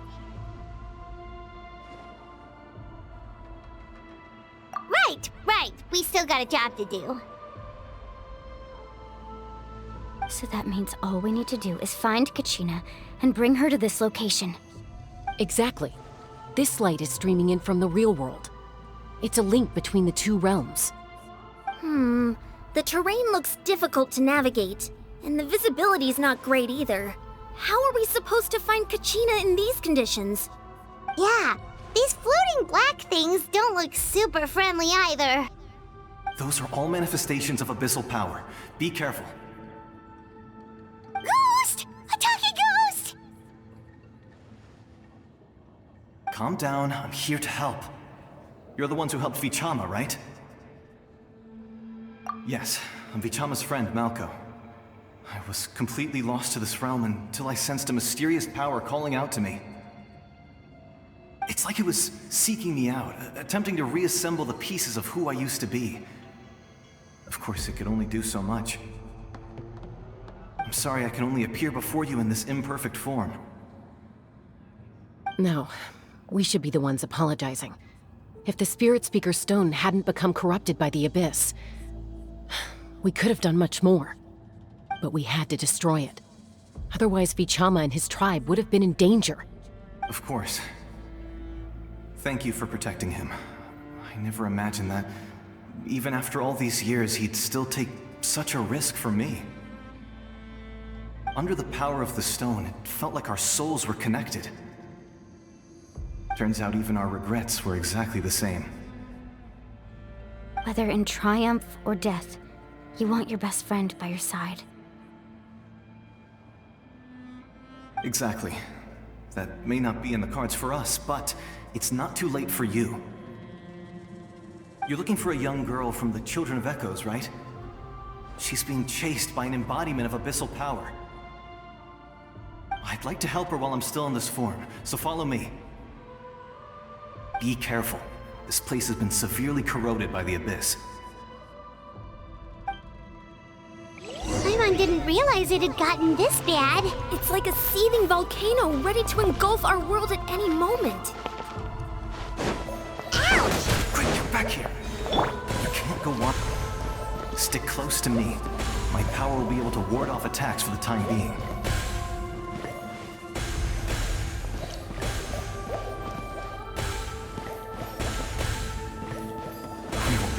this up.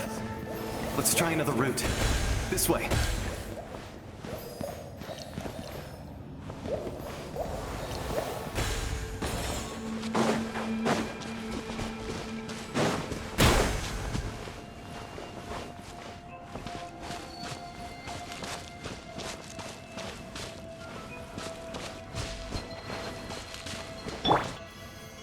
Not good. More monsters. We shouldn't waste our time on them.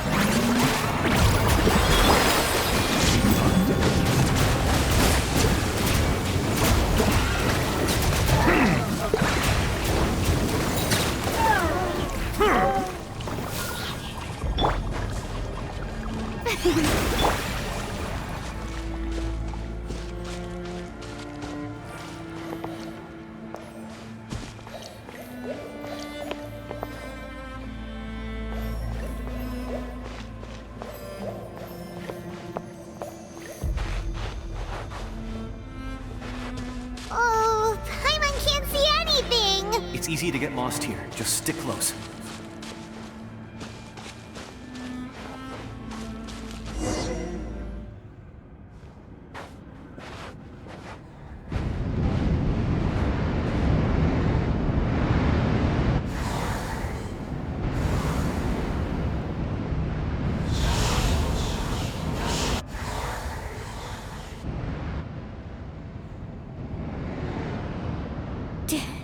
Did you hear that? What? Never mind. It was probably just my imagination. Don't scare Paimon like that! I heard it too. It was a voice from the abyss. What did it say? Doesn't matter. It certainly doesn't harbor good intentions.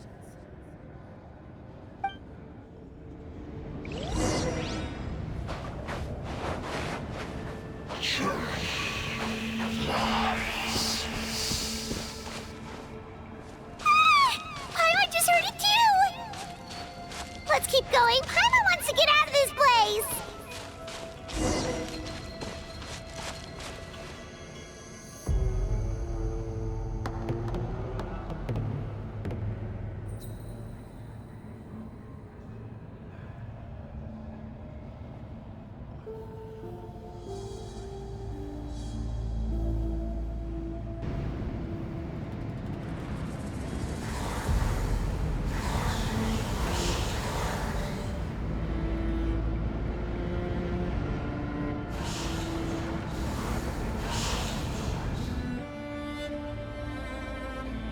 We're here, Kachina!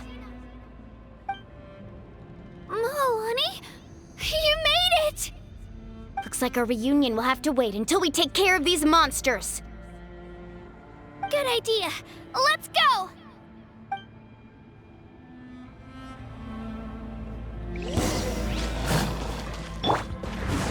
The wind knows me. This is order.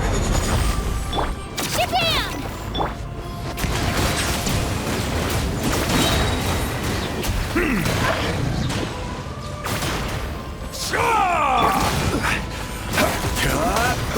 Stabilize. Right here!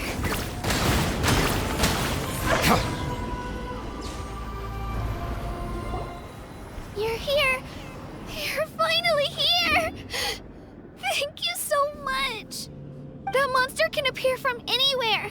It almost caught me a bunch of times. The Wyab's power helped keep me hidden, so I just tried to stay out of sight until you got here. Atta girl. You did so well. And most importantly, you weren't hurt. Should we start heading back then? Actually, I have a request. Will you come visit the Wyab with me? I can't exactly put it into words, but something's wrong with the Ode of Resurrection. And I know it has something to do with the contamination from the Abyss. That was the Pyro Archon's theory as well. Everything we've seen here certainly seems to back it up. In the Night Kingdom, there are 6 main totem poles representing the Wyab of each tribe. You can think of them like the body of each Wayab. Additional totem poles, like the ones around here, serve as proxies to which the Wayab can extend their consciousness. There are countless proxies scattered around the Night Kingdom. Through them, the Wayab can extend their consciousness over the entire realm and track down souls no matter where they roam. But if a proxy were to become severely contaminated, then a soul could become lost within the Night Kingdom. Judging by the current situation, I don't think we're dealing with just one contaminated proxy. Even if we could drive back the abyssal power from one of them, that probably wouldn't even put a dent in the problem. Still, we can't just leave the Wayab to suffer. It's protected me this whole time. I agree. We might even manage to draw out the monster that's been hunting Kachina. Getting rid of the monster might slow down the deterioration of the Night Kingdom.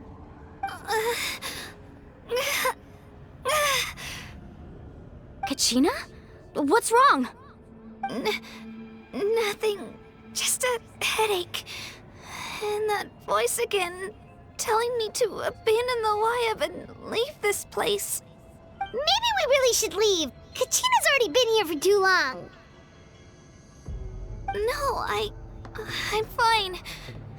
I don't plan on listening to that nonsense. I can hold on. Just up ahead. I'll lead the way. Besides, I can still fight, so please, help me out a little longer. Listen to me, Kachina. We'll come with you, but that's because we want to help the Wayab, not because we have something to prove. You don't have anything to prove either. It's okay if you reach your limit. We'll be there for you. All right, the sooner we get this done, the better. We've already come all this way, so we might as well try to get to the bottom of this. Let's go. This way. I'll stay here and try to stall the Abyss monster. All by yourself? That's too dangerous. It's all right. I may not be as strong as that monster, but I'm definitely more familiar with the area. Besides, I don't have much time left. If you're anything like my friend, I'm sure you're not particularly fond of goodbyes. So go. Achieve your goal, and return to the world where you belong. Thank you for everything. You're a true hero. Thank you. No one fights alone.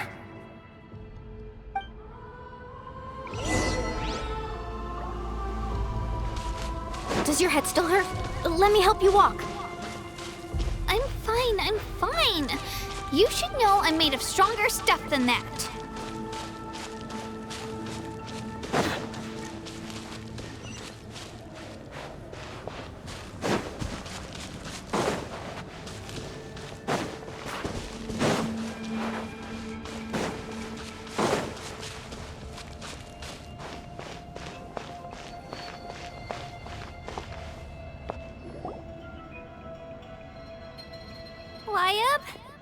Wayab! I'm back! My friends and I are here to heal you. Wayab, can you hear me? Wayab?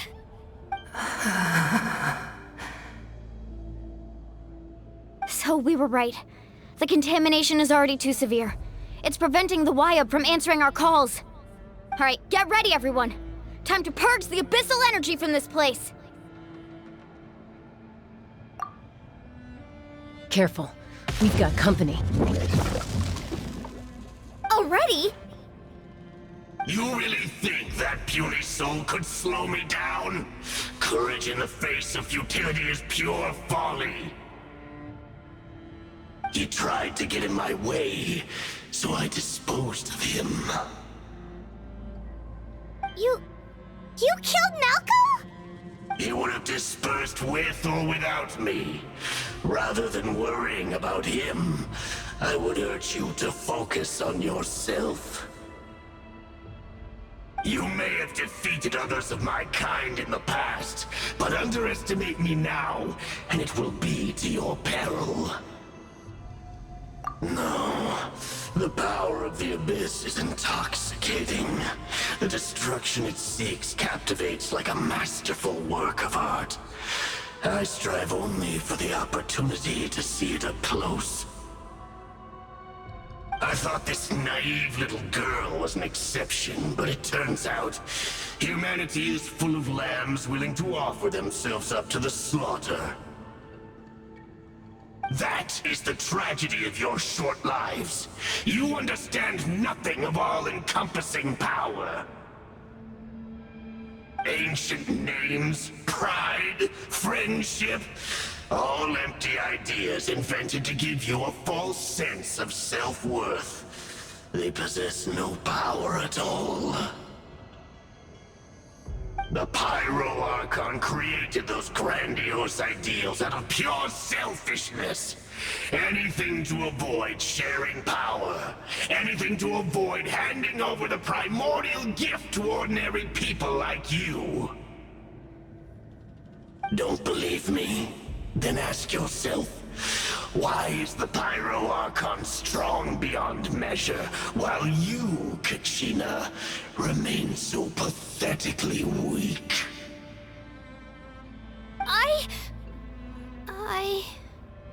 Kachina! Give me your hand.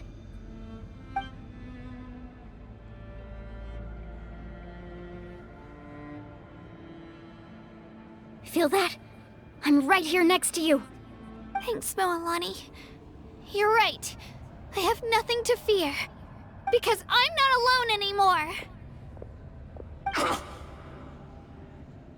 You're right. Maybe comforting ideals don't have any power. But you also couldn't be more wrong. You've never had to work for your own strength, so you will never understand the true source of our power. What? The courage we have to stand before you and not back down? It comes from our friendship.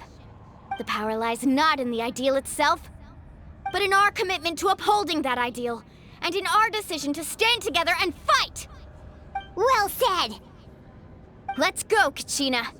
It shouldn't take more than 2 of us to handle an enemy like this. Sorry in advance, but you deserve what's coming to you! There aren't many in Natlan who can beat us when we're together. It's time he got a taste of that kind of power.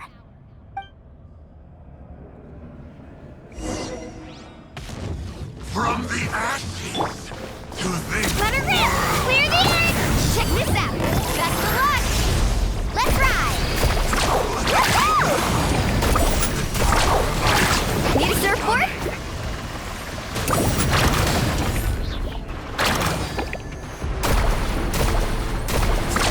Amazing!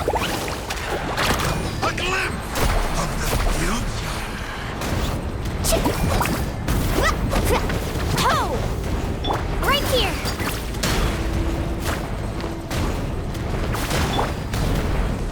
Off we go! Ha! Carving waves! The fate of this world is all. We won! We actually won! That's what he gets for underestimating you two. Fantastic work, Kachina! Absolutely fantastic! This makes me so unbelievably happy. I'm happy too, Moalani. Together we really are unstoppable!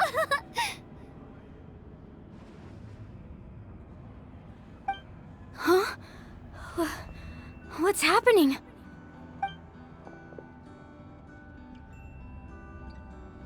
My ancient name is glowing? But I thought I didn't bring it with me. It's probably a projection from the real world, but that doesn't explain why it's glowing all of a sudden. Wait, does that mean you're...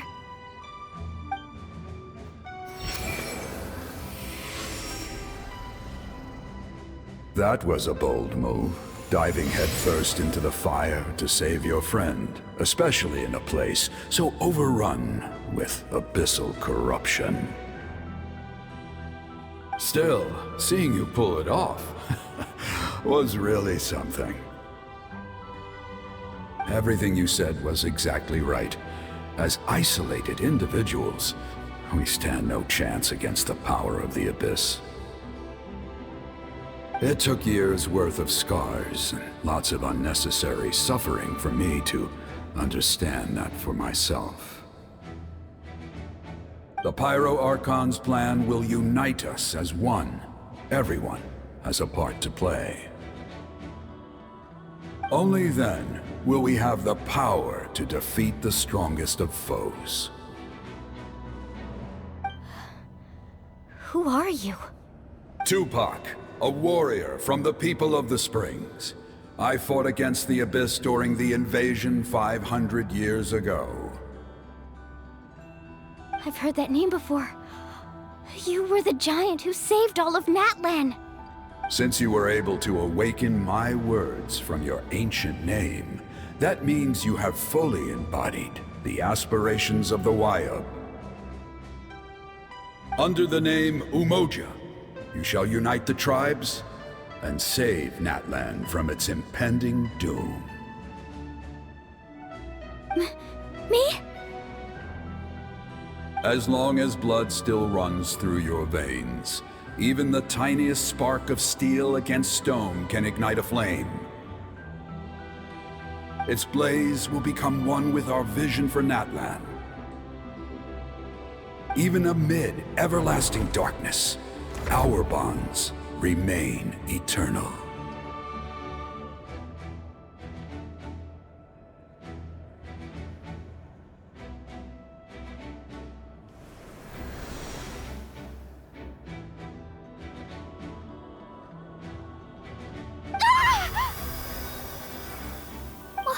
What's wrong, Malani?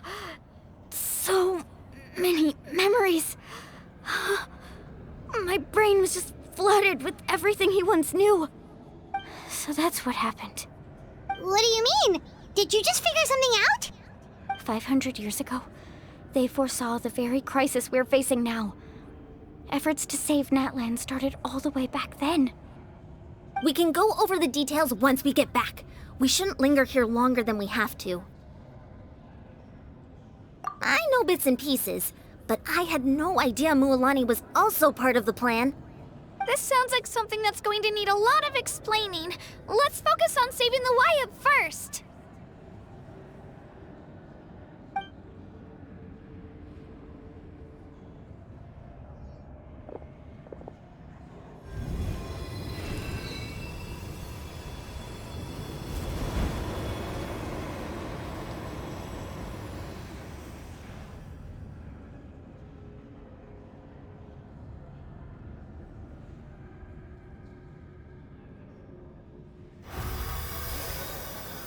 Okay, that should be enough. Wayub? Wayub? Can you hear me?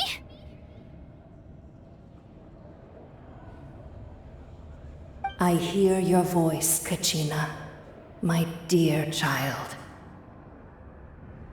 Great. Well then, I'm afraid it's time to say goodbye. I just wanted to make sure you were okay before we leave, but we can't afford to stay here any longer. I was going to ask why you bestowed an ancient name upon someone like me, but it's okay. I'll keep searching within myself for the answer.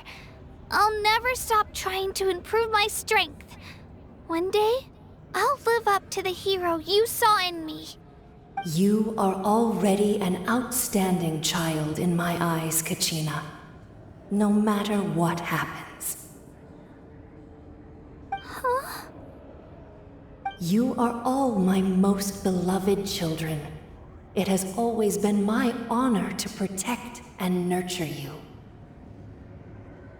Your ancient name is just that. A name. Much like your parents chose to name you Kachina, I also gave you a name, but it need not define you. Focus on who you want to be. You are already worthy of your name. Now, you need only devote yourself to becoming a better you. The story of your ancient name is for you to continue. Just like your parents, my love for you will never change, no matter what the future holds.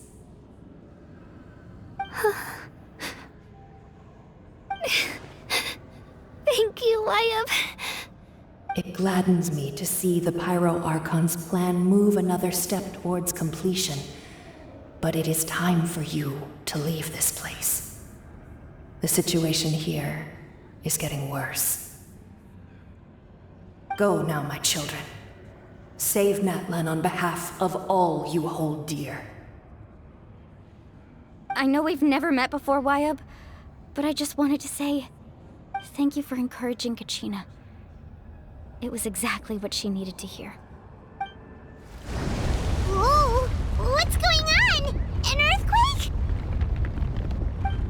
We're out of time. It's the power of the Abyss. Quick, we need to run!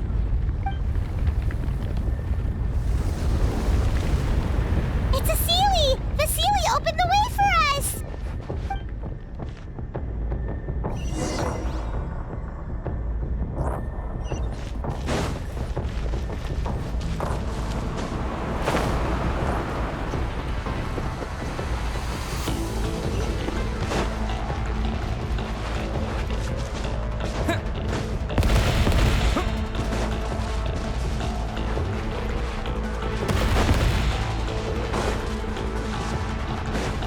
The opening in the sky! It's closing! We need to hurry, or we'll be stuck here!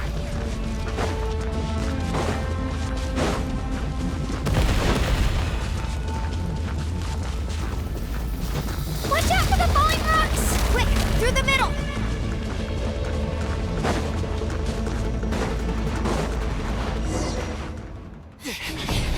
Come on, faster! We'll never make it!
You've done well. Now come home.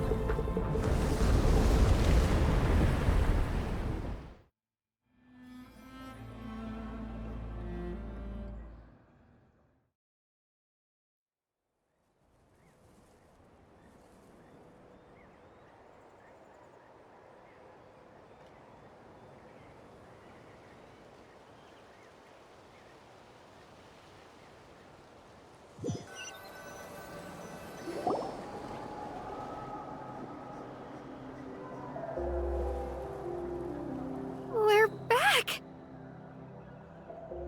The Pyro Archon saved us. But she's not here.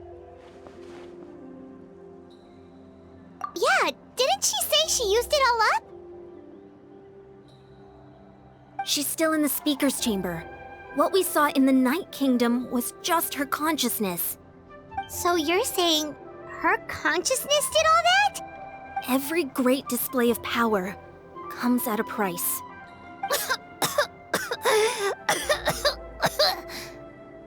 You must feel terrible, Kachina.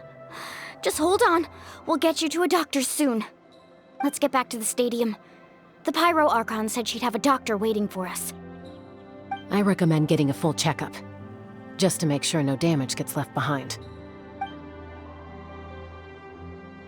Paimon feels okay. What about you, Traveler? Right. You always seem to do pretty well against the Abyss. Let's get going. We need to share what we learned in the Night Kingdom as well. Right. The Wyatt mentioned something about the Pyro Archon's plan. What is it exactly?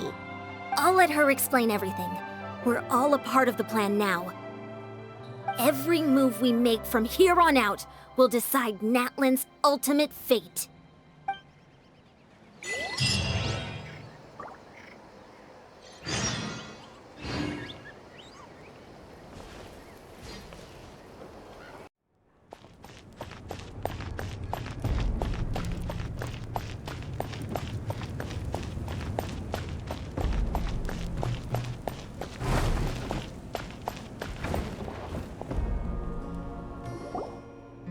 Huh.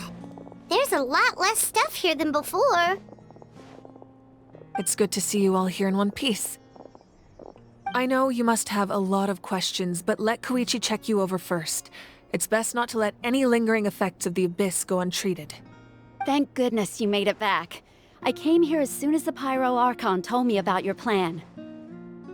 Take a seat, everybody. I'll examine you one by one.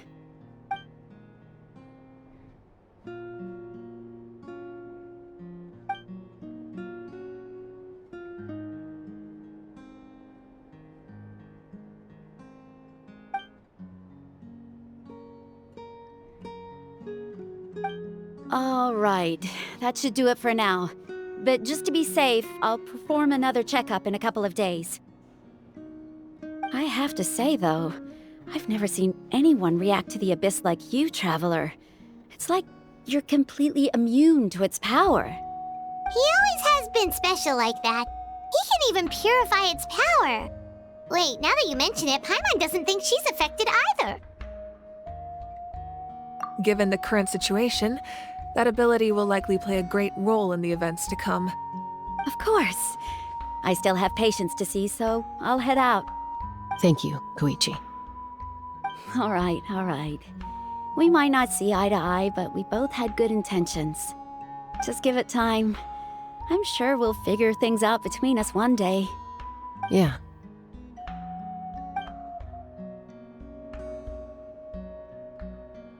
All right. There's so much to discuss, I don't even know where to begin. You've seen it for yourselves now. The devastation in the Night Kingdom. I'll get straight to the point. Natlan is on the verge of destruction. It's very possible our nation has less than a year before total devastation. Huh? No. That can't be true, can it? That's right. But I've only ever disclosed that fact to the handful of people working with me to save this nation. Our looming destruction is not a recent development, but the inevitable conclusion of the disaster the Abyss initiated 500 years ago. Mualani told us a little bit about that. 500 years ago, all the nations of Teyvat were invaded by the Abyss. Unlike the other nations, Natlan never had stable and deep-rooted ley lines, so we suffered the worst of the invasion. The battle against the Abyss was exceedingly long and brutal. In the end, victory came at the cost of our civilization and countless lives. Even then, it took centuries of solving the disasters caused by the Abyss to finally achieve the peace we know today. And still, this is but a superficial victory. The forces of the Abyss have merely been driven back underground. Their threat to Natlan remains as real as ever. I'd never have guessed. The problems plaguing the Night Kingdom are all the more complicated because that realm is essentially functioning as Natlan's ley lines. Immediately after the war, our calculations estimated that we would have a maximum of 500 years before the Night Kingdom was completely lost to the Abyss. But at that time, we were a nation of the destitute. Our people no longer believed in victory, nor did they hold hope for the future. Our civilization was dying, our faith crumbling, and the line of power passed down from the Wayab nearly severed. If we didn't bring the nation back together, it would be foolish to even dream of defeating the Abyss in the future. So, the Archon had a long and involved discussion with the heroes of each tribe, and finally came up with a 500-year-long plan to save Natlan. So that's what happened. After finding Kachina, I encountered a strange figure who gave me a series of new memories. Since the plan was mentioned in those memories, I guess I've been chosen to play an important role in it. But there's still something I don't understand. Those memories showed me the Pyro Archon from back then. And it was you. Huh? But that doesn't make any sense! The Pyro Archon is supposed to be human. It's impossible for a human to live that long. That's right. The hardest thing for humans to overcome has always been time. Or rather, the natural limitations of our lifespan. A god can extend a human's life by using a certain amount of divine power, or subjecting them to a curse. But, as we all know, Natlan doesn't have gods like that. We can only rely on our own methods. A human life is like a flame destined to be extinguished. 500 years ago, I placed my life within the sacred flame. Only by dying before my time could I have the chance to wake up again. So, in other words, this is your second life? Yes. We only managed to defeat the Abyss all those years ago because the tribes came together as one. If the Natlan of the future was to have a fighting chance, the Pyro Archons that came after the war had to rebuild the decimated tribes. The goal was to reunite the people and restore the strength of each tribe's Wayab.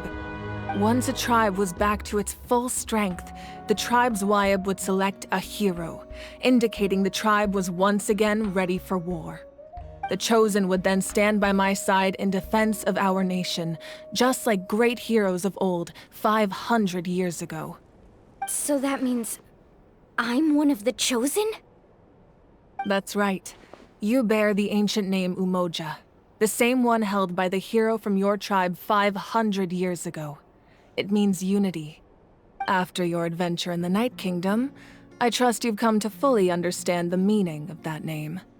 So in other words, you always knew who the Wayab were going to pick from each tribe? Yes. According to the plan, each tribe was supposed to have been fully restored by the time I awoke. But something went wrong along the way. The 6 heroes successfully inherited the ancient names from 500 years ago, but the intel regarding the plan wasn't passed on to them. Once again, it comes down to the deterioration of the Night Kingdom. Communication between the Sacred Flame and the Wayab has been blocked. Just like how the Ode of Resurrection failed to bring Kachina back. Exactly. It's just another tactic the Abyss is using against us. The Abyss may not possess intelligence, but its methods certainly aren't easy to counter. If we want to unblock that information from being passed on, my presence alone isn't enough. The ancient name-bearer must establish a greater connection to their name. So, I've tried my best to help them from the sidelines. Currently, Shalonin of the Children of Echoes, Kinich of the Scions of the Canopy, and Iansan of the Collective of Plenty have all been acknowledged by their names. During your adventure, you too earned the acknowledgement of your Wayab, Mualani. In the process, you gained the memories stored within your name. But we have less than a year! Yes, but we have no choice. We cannot start the plan until all the heroes have been gathered. That's also why I haven't been able to take action despite the urgency of the situation. But if you knew this whole time, why didn't you just tell me about my role in all this? Wouldn't that make everything go a lot faster? Perhaps, but the opposite could also be true. Knowing your destiny too early could mean failing to realize your full potential. Just like your determination to save Kachina, I hope your commitment to this endeavor comes from your own strength of will, rather than a sense of obligation. So I suppose you're not going to tell us who the final 2 heroes are then? That's right. Their time is yet to come. Putting pressure on them beforehand will only hinder their development. I can only trust in the judgment of the Wayab. I have never believed I could solve this crisis alone. In fact, it was precisely because I chose to trust and rely on others that we managed to get this far. Natlan's salvation lies not in its Archon or any singular individual, but in us all. You're quite perceptive, aren't you? I thought I might get away with avoiding the topic. Huh? Oh, Oh, right! All of the stuff you stored here before, where did it all go? Even though I sacrificed my power, I still needed a contingency plan to ensure you would make it back from the Night Kingdom. After all, I was the one who allowed you to take that risk, and Mualani has an important role to play in my plan. In addition to their sentimental value, the items I stored here held a much more important purpose: fuel. Fuel? So back then, that's why you... Yes. The stories embodied by those items are certainly important, but there's an even more significant trait they all share. Every item belonged to a hero of Natlan. Over time, they became imbued with a certain amount of contending fire from being carried in battle. On their own, each item's power is limited, but together, their combined effect can prove quite useful in a dire situation. By burning those items, I was able to activate the contending fire stored within them to open the boundary between the two worlds. It was a rather crude approach, so all their power was depleted in an instant, as you can see. But weren't they all precious treasures? What about their stories? That's exactly why I dragged you all here. No matter what, I never wanted the Pyro Archon to have to use that power. Oh, I'm so sorry. You have nothing to be sorry for. You all deserve my thanks, actually. If you hadn't saved the totem pole, that area of the Night Kingdom would have been forever lost to the Abyss. And then, it would only be a matter of time before the Children of Echoes was met with disaster. Besides, when those heroes entrusted their belongings to me, or the Pyro Archon of their time, it was out of a desire to contribute to Natlan's survival. If they knew those items helped save the present-day heroes of Natlan, they would not mourn their loss. Even when you put it that way, I still feel bad. There's no need. Remember what I told you about time? The people and the events of the past are never truly lost to us.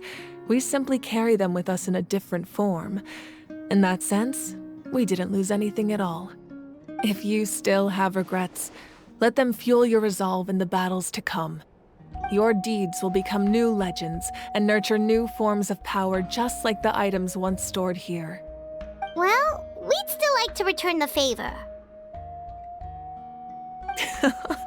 Well, if that's the case, just treat me to a drink sometime. Now that Kachina has returned, we can finally hold the victory feast and celebrate your team's triumph in the Night Warden Wars. And we could all use the rest, that's for sure. Plus, you'll be able to silence everyone who doubted you once and for all, Kachina. Still, now that I know the danger we're facing, having a victory feast doesn't feel right. Try not to let it get to you. It's important to stay calm. Worrying about it will only affect your judgment. All right, you should head out. I'll join you in a bit.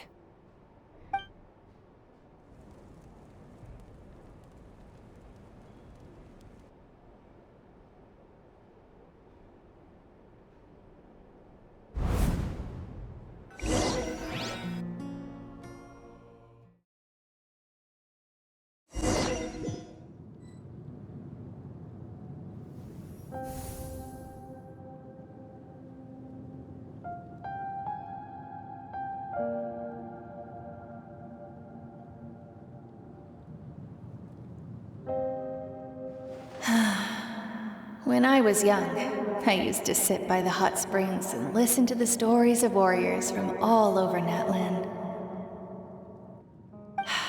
They attract people from all walks of life.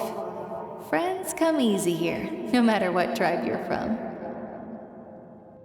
The people of the springs have never claimed the hot springs as their own private property. They are there to bring all hot spring buddies together. It's been really nice, seeing the children of my tribe get older. It's helped me gradually understand the true value of the springs. I've witnessed their energy, their determination, their absolute passion for life. Even when they cause trouble, I never managed to hold on to my anger for long. It's unbelievable how quickly they worm their way back into my good graces. I'm certain Mualani will become a great warrior when she grows up. She possesses infinite potential. I can see it. One day, when I'm no longer in fighting form, I'll come here and tell stories to all the children, just like those warriors did for me.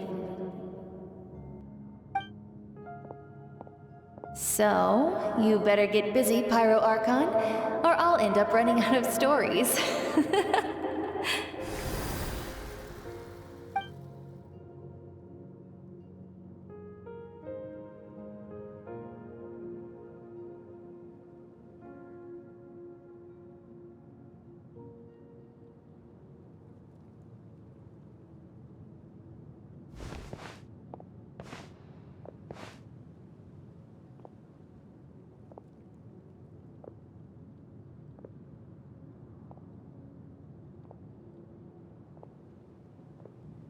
Our nation is engulfed in darkness. Our tribes stand divided, and yet you promise victory in the distant future. The Abyss is a cunning enemy, one that I faced in battle many times. Were that not the case, I would never understand exercising this degree of caution.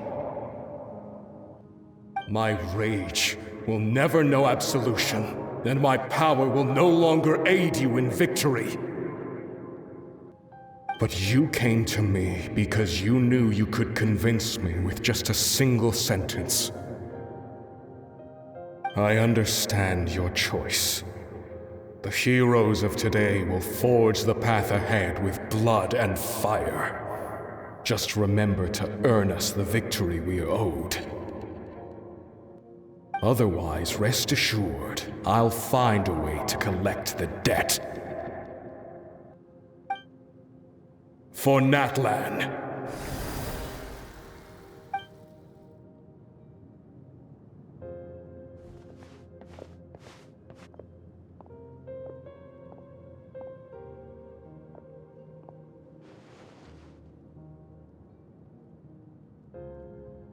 So, you're gonna head 500 years in the future to serve as the Pyro Archon again? But what about the you from right now? You're just gonna die? You can't ask her those questions and expect her to answer, my dear. The decision is hers to make, and she deserves our support. We will do everything we can to rebuild the tribes. Don't you worry. Even across time, we will all do our part to fight for Natlan's future. Yeah, Mom's right. We'll always believe in you, sis. Oh, seriously though, Dad should be here. Where is he? I imagine he didn't know what to say, so he chose not to come at all. Don't take it to heart, my dear. That's just who he is. Just remember, no matter what happens in the future, we will always love you.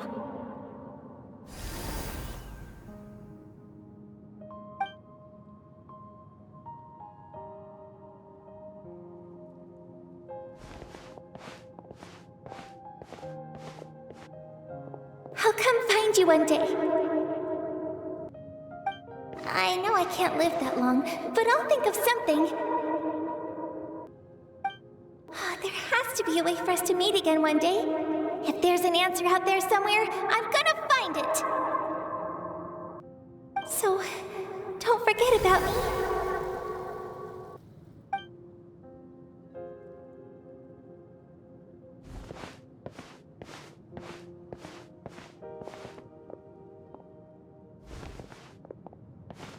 If that's your decision, then you have my full support, Archon. May our children live to see such a lovely son.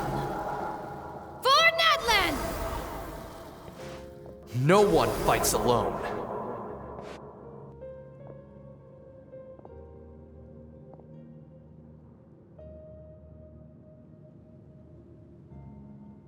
The rules are my legacy.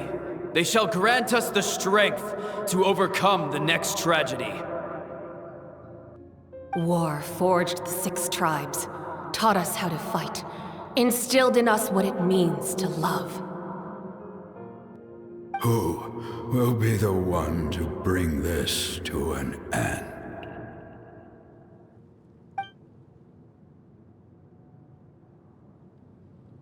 We are the inheritors of memory and legend.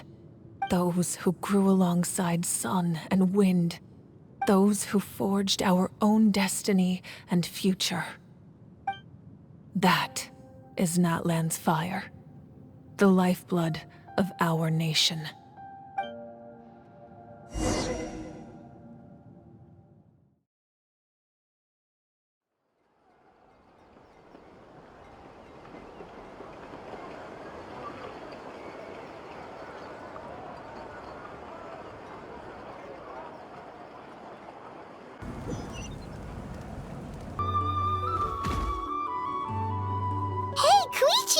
You here for the victory feast too? Oh, no. I knew Chaska would be here, so I just came to deliver some medicine. I was about to leave, actually. But it's not that I don't want to celebrate Kachina and the others. I'm so glad she made it back. It's just... well, I'll make things awkward if I'm around my sister right now. Ah, well, you two had a fight, so Paimon can understand. She didn't cause any trouble during your trip, right? Yeah, she was super helpful. She gave us a lot of useful information about the Abyss. That's good. That's all I needed to know. Is there a reason you asked? You were pretty outspoken when we first met, but now it's like you're holding something back. Maybe it seemed unreasonable, picking that fight with her before you left, but I did it for a reason. Her impulse to fight is extremely strong. Her mental strength helps her rein it in, but she still loses control sometimes. I had no idea what you might face in the Night Kingdom, so I didn't want to take any chances. So what you're saying is... Okay, so maybe it sounds a little stupid, but it works pretty well. It helps her keep her cool for a little while, at least. Anyway, I'm just glad you were able to make it back safe and sound. That's all I wanted. But do you really have to go that far? Can't you just talk it out? No way. Chaska never opens up about her own pain, especially to her family. She can't learn about this, or it'll be even harder to help her.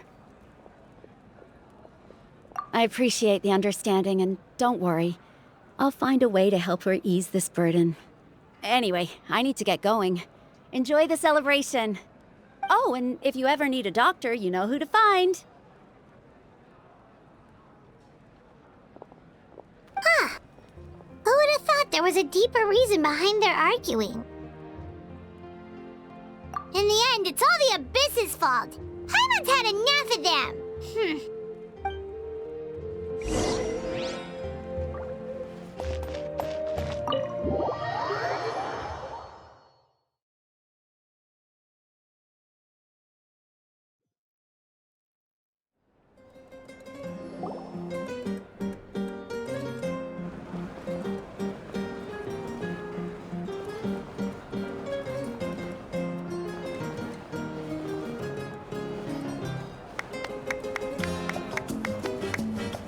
Let's give a huge round of applause to our brave young warrior, Kachina!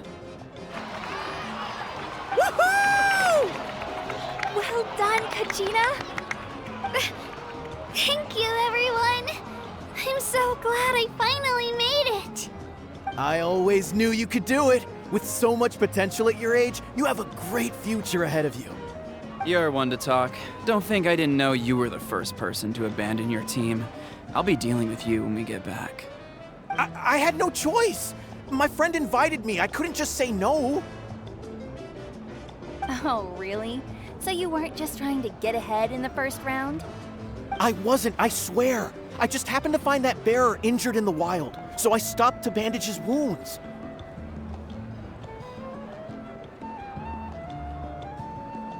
When he insisted on repaying the favor, what was I supposed to do?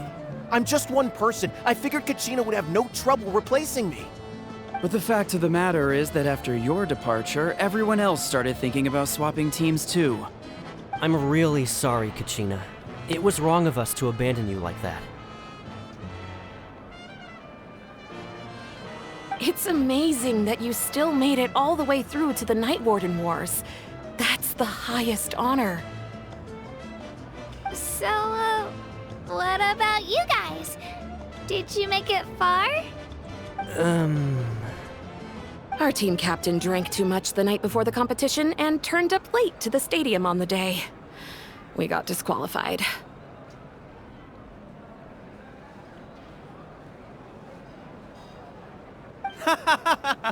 Serves you all right. No sympathy from me. Alright. There's no need to be like that, Uncle Pakal. Dear friends, I'd like to say a few words. Firstly, I'm grateful to my friends and our great Archon for helping to bring me back. This traveler and his companion Paimon are some of the strongest people I've ever met. If they were allowed to participate in the pilgrimage, I have no doubt that they'd win the whole thing. They've agreed to let me learn from them. With their help, I believe I can become even stronger still. And let's not forget my good friends, Moalani, Chaska, Kanich, and Ayan-san. They all helped the Traveler and Paimon figure out a way to bring me back from the Night Kingdom. They too deserve to be called our heroes, so please give another round of applause for them. Thank you so much! Well said! I'll drink to that. How does it feel being a hero, Kachina? To be honest, it's a bit overwhelming. It all just feels so surreal. Well, you better get used to it. Next up, undefeated champion! Hey, please don't make fun of me.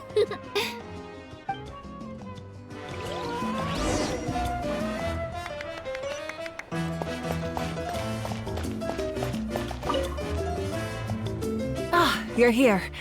Have some fruit juice. I got it specially for you two. How did you know? That's Paimon's favorite! You look like you've still got questions. Ask away.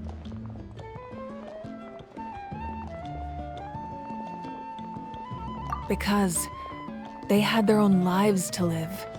The thought of telling them, abandon your families and everyone you love, and come with me to the end of time, for in 500 years Natlan will be destroyed, it seemed too cruel. You could just as easily point out that everything in this world would come to an end eventually. But life is short, and beyond a point, it just doesn't seem real. Imagine if I said, let's leave right now and go save the sun because it'll flame out in a few million years.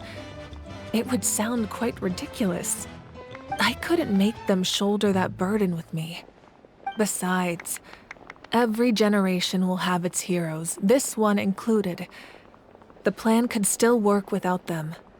Or, of course, without me. But since I was the one who came up with the plan, I felt duty-bound to see it through to the end. Paimon's suddenly remembering that portrait in your room. Was that your family from back then? Yes, it was. So when you asked me who my sister grew up to be, the truth is that very little information survives. From what I've been able to piece together, I can conclude with a reasonable degree of confidence that she ended up as an architect and artist. She played an instrumental role in rebuilding the scions of the Canopy tribe, designing and building many houses. But of course, none of her buildings are around anymore. Still, it was an impressive achievement, and I'm very proud of her. You feel loss keenly. It seems to stir up feelings of regret in you. But this is something I have long since come to terms with. This is a war, and there can be no war without loss. I am already far more fortunate than those who lost their lives to the Abyss. The people of Natlan look to me as their Archon, and the weight of their expectations is mine to bear. I must see our fate through to the very end, no matter what I may find there.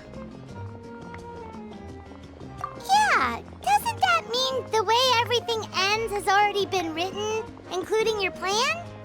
I suppose, but so what? Don't forget, time takes many forms. The past, present, and future coexist, and all are equally important. Even if the future ends in destruction, there's still no reason to give up on the here and now. And it's precisely because we humans cannot know our fate that we will never give up on our struggle. This is a pivotal moment. We are still 2 heroes short. Well, 3 to be precise. There's one further hero who I'm hoping to get on my side, whatever it takes. Your resistance to the corrupting power of the Abyss is truly remarkable. It would easily make you an all-important figure in the upcoming battle. If you agree to join us, you will not only gain my full support in your journey, but I will also forge a brand new ancient name for you. Ancient names can be forged? They can. Several strict conditions must be met, but if they couldn't be forged at all, then the number of them in circulation would have long dwindled to 0. Possessing an ancient name would mean that your adventures in Natlan are recorded in full. Your stories would be remembered by our people for all the years to come. The Ode of Resurrection may have temporarily lost its power, but still, take this as my personal guarantee that I shall never let you fall. Just like in the Night Kingdom, I will be there for you. That is a promise I will fulfill at all costs. This nation always honors its heroes. Yeah, we can't just ignore the situation here. Wonderful. Then I'll reach out to Shilonen right away. She's the one who will forge the name. We've never forged an ancient name for an Outlander before, but I trust she'll find a way.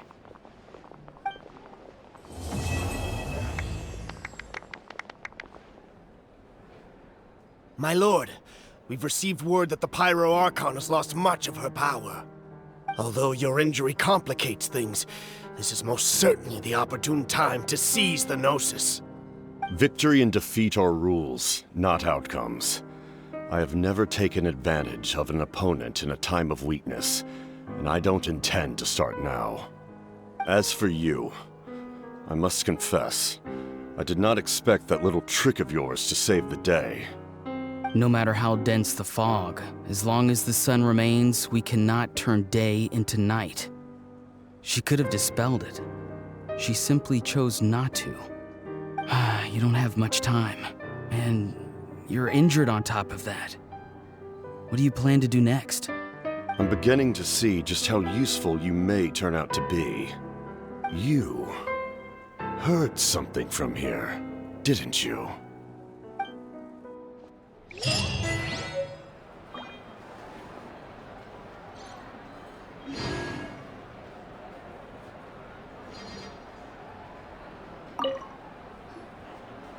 Oh, something else you'd like to ask? Well, our intel suggests he hasn't made any new movements yet. Although Kenichi's investigation helped us confirm that he's being aided by someone from the Masters of the Nightwind. I'm getting closer to narrowing down who that may be, but it's still unclear whether this person aided the captain out of willingness or coercion. If you learn anything about this during your adventures, please let me know.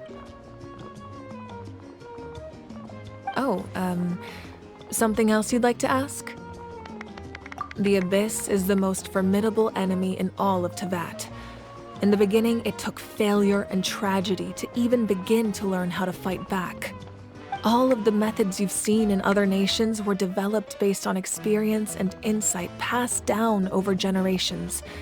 We know them to work, but few of us actually understand why. It's the same for the method we use here in Natlan. Ever since ancient times, elemental energy has been one of our most reliable weapons against the Abyss. As for the principles behind it, I'm afraid you might have to seek answers from someone older than the position of Pyro Archon itself. Oh, something else you'd like to ask? That also comes down to the long-standing effects of the Abyss. Our people's survival is inextricably tied to the Wyab, but their power has its limits. They cannot offer our people the same degree of protection outside our borders. In fact, people who do decide to leave often suffer from memory loss and emotional issues. Everyone in Natlan understands this. That's why our people never leave without a good cause. Even if someone is left with no choice, the chief of their tribe must seek approval with the Wyab to grant them leave.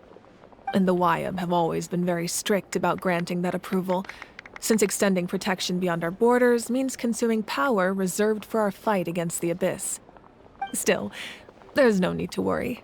The Wyab extend their protection to all within Natlan, including visitors from afar. Oh, something else you'd like to ask?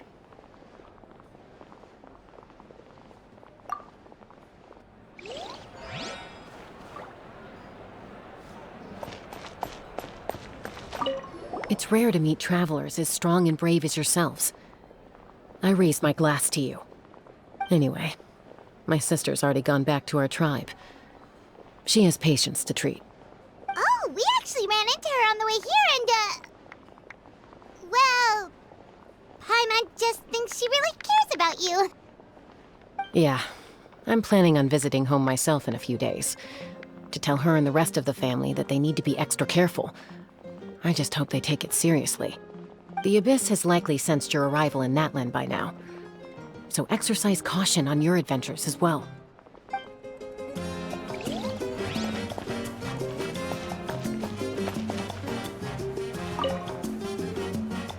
At previous victory feasts, you'd always find me in the crowd singing and dancing.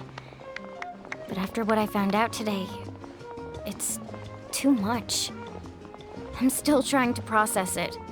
It does feel weird seeing you so out of sorts.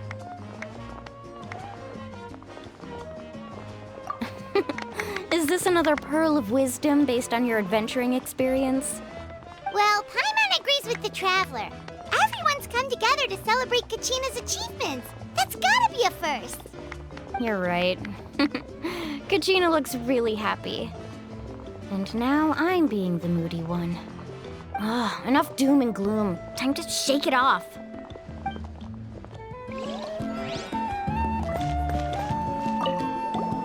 I've been through so much all at once. Everything still kind of feels like a dream. Are you still feeling unwell? Nope, all better now. I told you I bounced back pretty quick, so don't worry about me. I bet you guys must be tired, though.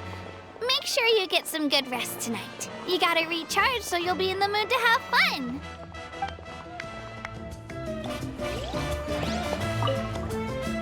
All right, Kachina, let's party! I'm a little embarrassed. Don't be. Come on, you're the star of the show today.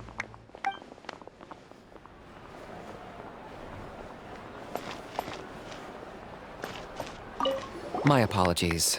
I knew more than I let on. Everything comes at a price, and most heroes aren't people who set out to become a hero. If you cling too tightly to your goal, you end up losing things that are far more precious. But in any case, we're now on the same page. I wonder how long before the two final heroes appear. From the Flower Feather Clan and the Masters of the Night Wind.